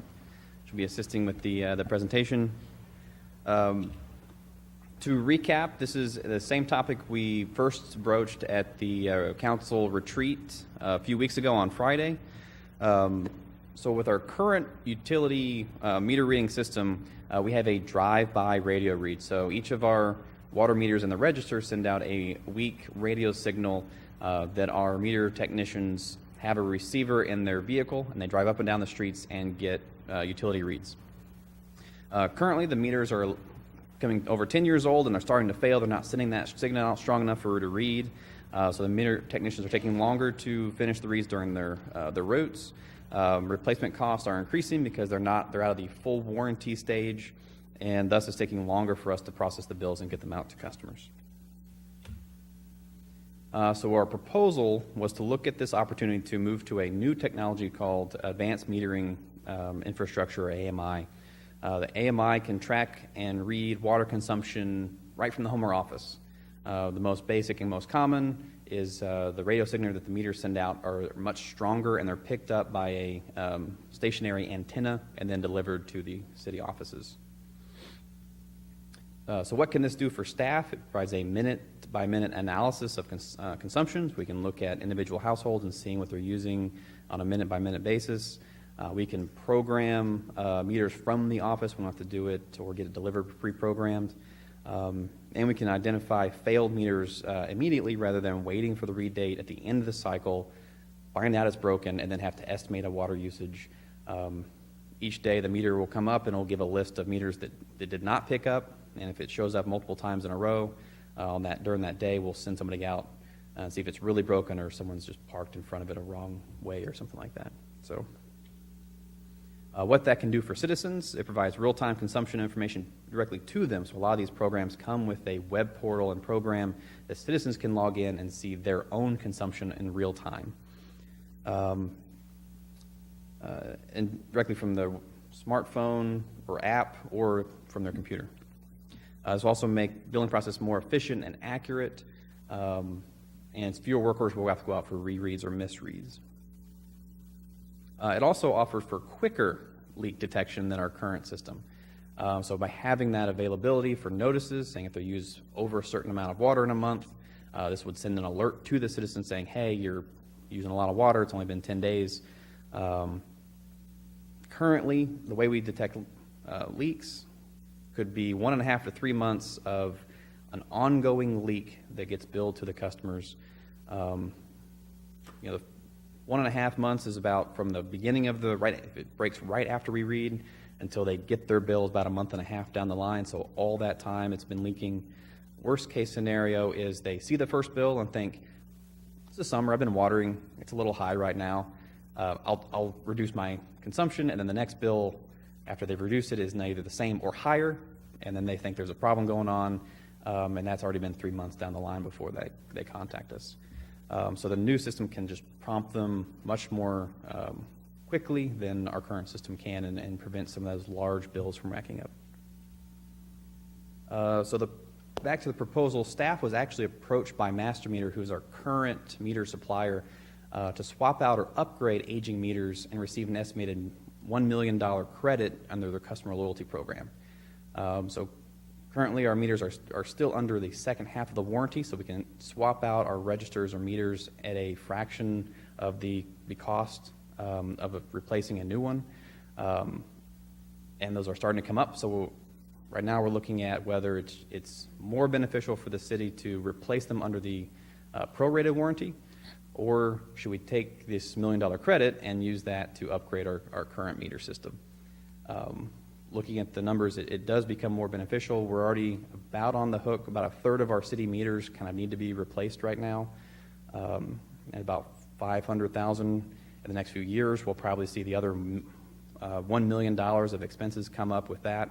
So the question we're looking at, do we pay $1.5 million over the next 2 to 3 years, or do we take $1 million credit and upgrade everything, and then we're guaranteed to have no more cost on our meters for breaking down or replacing them for another 10 years or longer. So what we were looking at is if we stay with our current system, it's between $2 and $3 million, and the upgrade to an AMI system is between $3 and $4 million. So the $4 million quote was verified. That was what we got from Master Meter before the $1 million credit. And then we did do an RFI, request for information. So we put a question out there. This is our issue. What different companies suggest? And from that, we didn't require a quote. We didn't require an estimate. Another one came back that came in very similar, another $4 million estimate as well for that. If we went with the Master Meter, we're looking more at about $3 million to replace the meters with probably about, it was about $1 million more to upgrade to the new system with the rebate. And we were looking, the cost of actually installing the towers and get the software up and running, sort of a one-time capital cost, cover about half of that increase. So it's not, all of that's coming up front to get the infrastructure in place, and then that's not a reoccurring twice as much expensive just to keep the meters going. We were looking at potential funding for this. So bond issuances were a part of the previous meter rate studies we've been doing, the 5-year rates that we contract out to update every year. No bonds have been issued yet. We have built up that bonding capacity there. So looking at that, we would not have to increase our rates further than what was already projected in the 5-year plan to do this, to make this happen under the $4 million number. So tonight we're asking council to give thoughts and feedback, see if we want to move ahead with this process. If we get good feedback, what we'll do next is go out and do a request for proposals, get more accurate costing information. We'll get that in by the end of May, and we'll come back to council if the numbers look good or if anything else doesn't come up, and roll that in with a proposed bond amount at the end of May. So the bond funds, or the bond sale would go out or come in July, and the bond funds would arrive shortly after that. And then the contract and meter installation would begin around the same time in July. We need to get those, if we want to go with this new system or replacement system and take advantage of that rebate, we need to get moving as fast as we can, because we're going to hold off on replacing some of those down meters until we get that information. Because the last thing we want to do is put in $500,000 to replace all these meters and then go back and replace them all again. So if it doesn't work out, then we're going to go back to our original plan. We'll keep the same system and just start eating that cost. About $1.5 million is projected over the next few years to replace under the current warranty program. But then they don't come with a new warranty, so in the next 10 years when they start failing again, we'll have the same issue in another 8 years or so. So it's also what we're looking at as far as financially. So we would begin with replacing all the meters immediately. These companies do contract with local vendors and other local services to bring in extra help in order to help us swap out all 14,200 meters we have in the city. And some of these are pretty efficient, so we can probably get a whole cycle done in at least a month, if not a couple weeks. So we start swapping out the heaviest hitted, the largest cycles, and get those taken care of first. One thing with the new meters is they're dual focus, so we can have them radio read, and they can also be drive-by. So we get these new meters in place, swap them out. First and foremost, they can drive by, go back to the old system while we work on the towers and get those up and ready to collect from the office. We don't think the system would be fully operational until about 2019, but we can at least, for the towers and the software, but we can at least get the meter swapped out by the end of this year, we think. Any questions? I went pretty quick. We kind of touched on this before, but we wanted to come back to council, touch more on the funding and the cost, what we're looking at, and if council is still agreeable with this project, we would go out with the RFP. Does not obligate the city to move forward with the project, but it will give us better pricing information, and we are looking at bond funds if we go forward with this. So quickly, this is not general fund dollars that we're talking about. We're talking about either water impact fees and or it would not be water impact fees. It would be water and sewer revenues. So then it's restricted fund dollars that we're talking about making use of, not general fund. Not general fund at all. It would be out of the funded through water fees and sewer fees. Okay, very Mainly good. Water fees because it doesn't really actually touch the sewer side. Indeed. Council? Mr. Edwards. I do recall that, was it Alamo Heights that had a fit when they were trying to do this in Alamo Heights with the water meters at that time? Electrical, okay. So the question I have is pretty simple. Have we looked around at other cities to see what Amy has done for other cities? Gave you a chance to speak. Yes.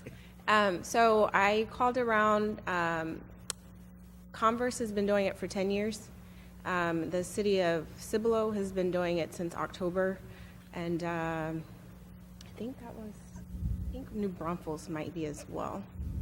So in order for us to actually mandate that all new construction have this, we actually have to have this system in place. Am I right on the right track here, Mr. James? We'd want to keep it. We want to keep. There's obviously going to be some overlap while we transition to the new meters. Right before we switch, we'll probably issue some meters under the old style. But once we've committed to the new style, we can start working and timing that to where the cutoff point for we'll only start buying and installing the new meters. As we all know, water is a tremendous resource that we need to make sure we try to conserve as much as possible. So I think go forward. Mr. Crawford? You mentioned starting out with commercial size meters to begin with? Or did I misunderstand? Commercial, we have fewer commercial, but what's hurting operate, and we'll look at the best way. Right now, off the top of my head, a residential is hurting our operations more and delaying us more, so we would probably concentrate our first round in. Okay.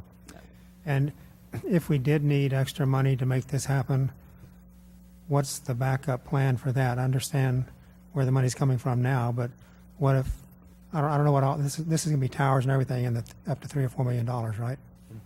So if something goes haywire on the pricing, where do we go look for money? Just a guess, not a commitment, but a guess. First, we would look at the amount that the bids come back at. So we're going to get the bids first and then issue the funding. If they come back so high that we don't think we could work it in as a bond project, at that time we would evaluate the options, either scrap this new system and keep our current system, if that works better financially, or we could look for water reserves if they're looking like they bring in a lot more money this year than we had originally projected. Okay. I like the idea of moving to that and not having to worry about something that's older technology and been around a while. But we'll have to see what the pricing is. So that's a big concern. And to be clear, James, Donisha, we can determine the full cost of implementation. So again, we can go out for the meters and the change out, same time working with IT for the towers and the systems and the hardware. So we basically come back going, for both elements, here's your cost for it. We wouldn't want to proceed with one without identifying the cost of the other. RFP will require them to submit a detailed pricing structure, so we'll have the exact amount known, let's say worst case scenario, and then what we've been looking at is using our water towers instead of building a tower. Then it's just installing an antenna, and that's part we get into IT involved to make sure we have room and space to put it on there. But at the worst case scenario, we'll have that number, and then it would come down from there is what we're trying to do. I'm probably asking this question too early, but are we lucky enough to have enough towers to have enough places to put the antennas for that? When we were talking to Master Meter originally back in November, they were confident they could reach everything. They also set up repeaters, which boost signals in case they're too far away, instead of installing an entire new tower, which also saves money. Right. Thanks. Very good. Dr. Kaiser? Comment and a question. I do think it's a good idea to look into this. I think it would be great for residents and staff. Secondly, for the cities that you did contact, are they happy with this system? Yes, What ma'am. comments did they make? So I did ask them if they were happy, and they said yes, they were extremely happy, and that it made billing a lot smoother and less of a headache on their staff. Okay, thank you. Dr. Scagliola? Yeah, James, I got to tell you, you briefed us on this before, and I'm really quite impressed with with the review you did, and you're continuing to do. I see all kind. Okay, you can share the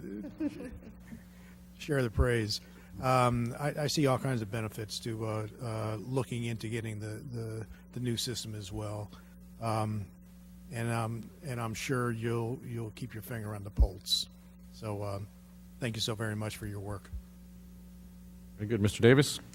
Yeah, have you calculated and factored in the cost avoidance that we would get by going to the new system? Specifically, under our current system, we've got a bunch of folks in trucks or vehicles driving around, which takes salary, takes vehicles that we have to buy and program for, takes fuel to operate them while they're driving around the city.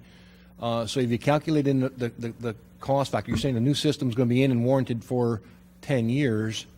So to me, that's a projected cost savings, because that may be another meter read tech that we don't have to add over the next 10 years.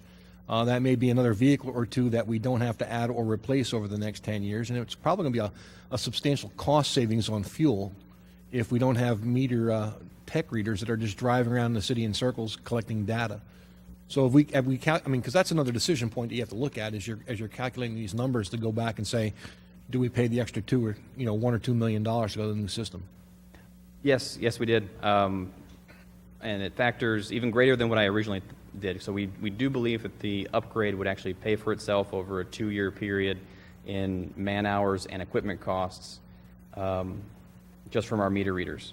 So we're thinking 1.5 almost positions could be taken out of reading meters and then put into clerical or installing meter sets. And if you talk to John Harshman, who's our fleet and facilities manager, I guess it's surprising when you first hear it, but if you think about it, it's not as much. But the meter technician trucks actually get the most miles put on them through any department in the city, even beating out like a PD patrol vehicle, since they've gone with more of a single assigned. And instead of replacing those every 2 to 3 years, he can probably put those to 5-year replacement structure by swapping over and not driving the 136 miles that we have in the city of Schertz. And that was not factored into my previous calculation. So that was after tax additional bonus. Mr. Gutierrez? The majority of meters that are required are residential meters, from what I understand. Any idea what the ballpark number would be for a residential meter? Like the face replace- value of the meter right now, it's Yes. $180. $180? Yes, sir. My other concern, I know my counterpart, Mr. Larson's not here, but he would more or less say, is Big Brother watching? I mean, you're able to detect consumption at any time. Is this information going to be passed on to code compliance if someone is using a lot of water at 12 o'clock in the afternoon or 1 p.m.? No, the license agreement we have with the software, we make sure we discuss that and put it in. I don't think that would be an issue. But the only information that's being sent and transmitted is a account number and a usage. So they don't have an address, they don't get a name, so if anybody tries to intercept it or steal it, that's all they would get. So it wouldn't be any personal information that would go out. But what about the city? Yeah, the city, to be clear, the city is not planning to have, so let me say this. Our code folks have enough other stuff to do that's a higher priority than sitting and tracking water consumption at odd hours to figure out what they're doing with it. To be blunt, we've got higher priority stuff to focus on. Where they tend to go out and deal with watering is when a neighbor complains or they happen to be out driving by. So I can certainly see the concern. We got lots of other stuff to focus on beyond that. So no, we would not be doing that. All right, thank you. All right, anything else? Looks like the intent of council is to move forward with the work and getting the information to us. Only other comment on water usage and being it timely or not, between us and the city of Seguin, we got about $200 million worth of water debt. We need water consumption, so don't waste it, but use it. All right. Thank you all very much. I appreciate it. Thank you. All right. Next item that we have on the agenda is roll call vote confirmation for the 4 items that were handled on consent. Yes, sir. Motion was, this is for consent agenda items 1 through 4. Motion was made by Mayor Carpenter, seconded by Councilmember Crawford, to approve items 1 through 4 on consent with the changes as stated to the minutes. Mayor Pro Tem Scagliola, Council Members Davis, Gutierrez, Edwards, Kaiser, Crawford voted yes. No one voted no. Motion passed. Thank you, ma'am. Very good. The next item we have on the agenda is a closed session. Mr. Larson was unable to be here this evening because of work. I would suggest humbly to the council that given the subject matter of discussing what we want to see in a new city manager, that the full council should be present for those sessions, but I could defer to the council if you feel differently, and would see if anybody would mind passing this week. I'm hearing no objection. I'm going to move on to request and announcement. No action then on the sessions. We're not going to take it. No roll call vote confirmation, and then finally, so we have announcements by the acting city manager, Mr. James. Just one thing for folks who may subsequently watch the video of the meeting. Additionally, that was not discussed, but that's a written update in the council package, is a summary of the payment for the operations grant per the performance agreement for A Smart Restaurant Supply Company. Thank you, sir.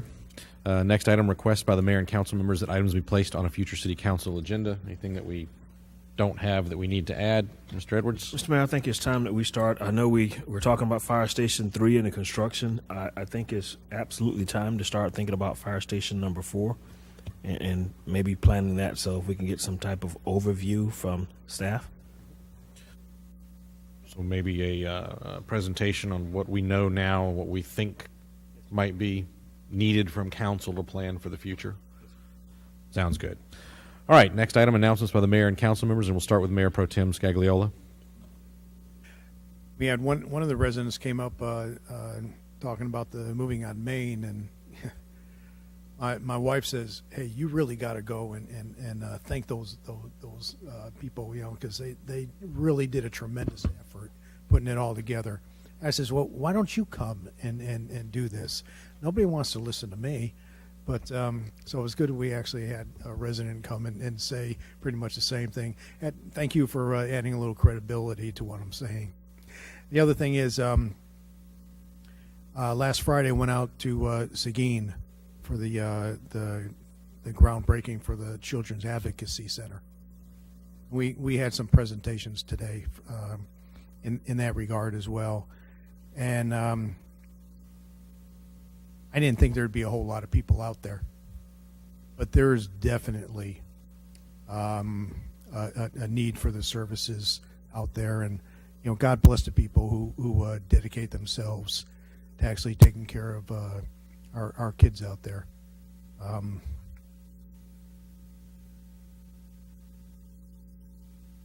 It kind of pains me that something like that is necessary in our society, but I'm so thankful that there are people out there willing to dedicate themselves to correcting the evil that exists in our society. So it was worth the trip. It really was. And that's all I have, sir. Thank you. Mr. Davis? Just to echo the comments, yeah, moving on Main was just absolutely fantastic. I was just blown away by the amount of people that came out there.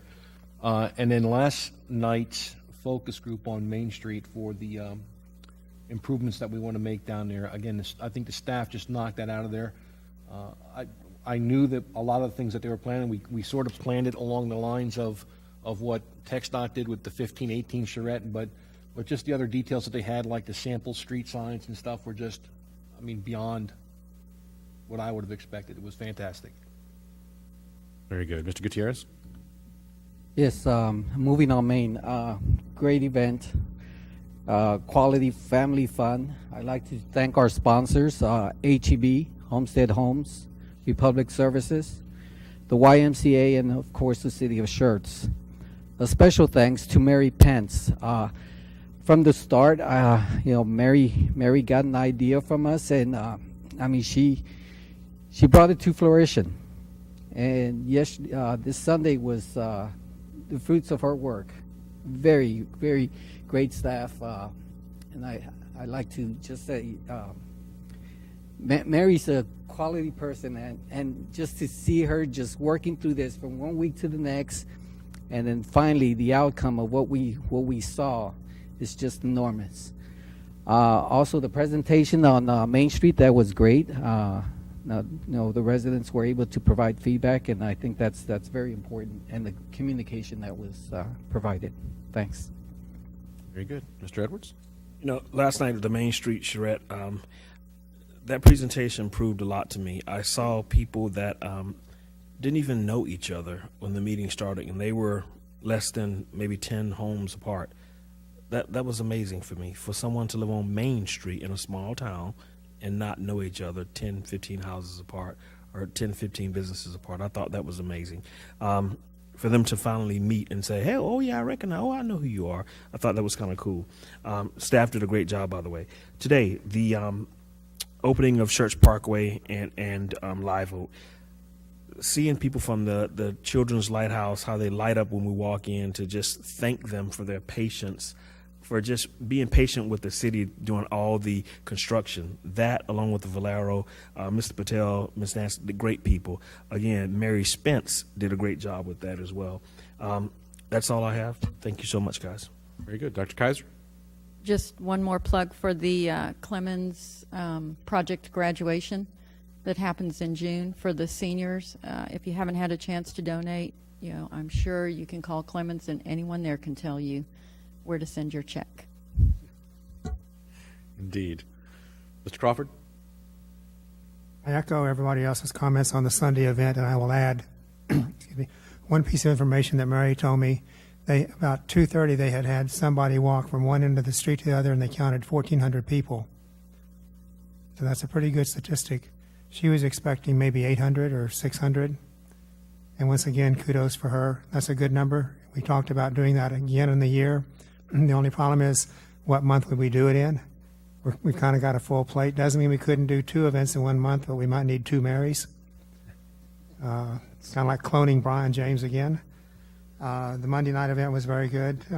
It was small. That was the intent. We do need to talk to other residents in the area, because what happens on Main affects those folks also. And this afternoon at the event for sort of the dedication of and the thank you for Schertz Parkway from Live Oak to Maskey Road was nice to attend. It was kind of warm, but it was nice to see something be completed and being done well. And I thank the staff for all the work they put on these streets. We voted tonight in the consent to do more street work of the $4,400,000. So I'll have a chance to see more things get fixed. Thank you all. Very good. A few things. The first one, moving on Main, another comment that I heard from one of the staff members, just to add to the rest, was there's a business on Main Street that doesn't generally open on Sunday, and felt that, opening might just be a costly endeavor, and they blew it away with their revenues for the day. And there were other businesses that were quite surprised at the amount of traffic that was generated for those businesses on Main Street as a result of this. So it was, first of all, it was fantastic in that here you have, at a minimum, Mr. Crawford's point, 1,400 people at a snapshot in time in the community coming together for an event on Main Street, but having a material effect and a positive one on the businesses on Main Street is not something to overlook. So exceptional work by the staff, and let's see what we can do next year. And I would say if we need to form another committee of council to take on some of the workload to make sure that gets done, I'll bet you we can find 4 of us that will do so.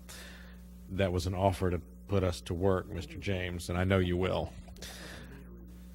Reading meters is probably not my forte. I gotcha. I have to say again, with the Parks and Recreation Fun Guide showing the movie Jaws while the people watching it are in the water, I love that. I can't say it enough, and I'm going to put stuff on social media about it, and that's I love it. The next thing is a matter of business. We are 1 commissioner short on the Schertz Housing Authority. And anyone watching this video later in the week, as a couple of friends that I know that like to drink a glass of wine and watch on Friday nights, I still don't understand why that's entertaining, but you do. And so on Friday, if you have an interest, or any of you are there here or that may watch us at another time are interested in serving as a commissioner on the Schertz Housing Authority, we have an open spot and we do need help there. And that is important work that's done for the poor in our community, for folks that for whatever reason need subsidized housing. It is an important role, and we need somebody who can dedicate their time to it. And let me know, anyone that has an interest. And then finally, we get so busy, sometimes I think we may forget, but this year, 2018, is the 60th anniversary of Schertz Incorporating. September of 1958 is when the city became a city. And we should have a conversation in the next meeting or the meeting after that about whether or not we want to do anything to commemorate that anniversary. We had a lot that we did 10 years ago for the 50th. That clearly is a milestone. 60th is probably not nearly as big of a milestone, but it's a milestone nonetheless, and we've come a long way from 1958 with all of the people that have given their time and their life's blood to this city. Volunteers and otherwise. So if we could have a little conversation about that in the next couple of meetings, that would be wonderful. And I've run my mouth more now than I usually do, so if there's nothing else from staff, Mr. Crawford? That will be put on the agenda, right? What you just said about It will be on next week? one of the next meeting 2 or weeks. two. Next meeting or meeting two. on the go. Oh, And yeah, then- probably not the meeting And on the go then. Could we also, if you, sir, agree, could we also have 2 sentences about Fire Station 3, when that's going to start work on that? Because we talked about that at the TERS board today, Brian. So an update then? If that's okay. That'd be great. Thank you. All right, nothing else from council or staff? And we stand adjourned.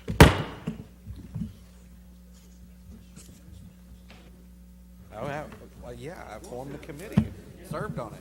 Yeah. It's also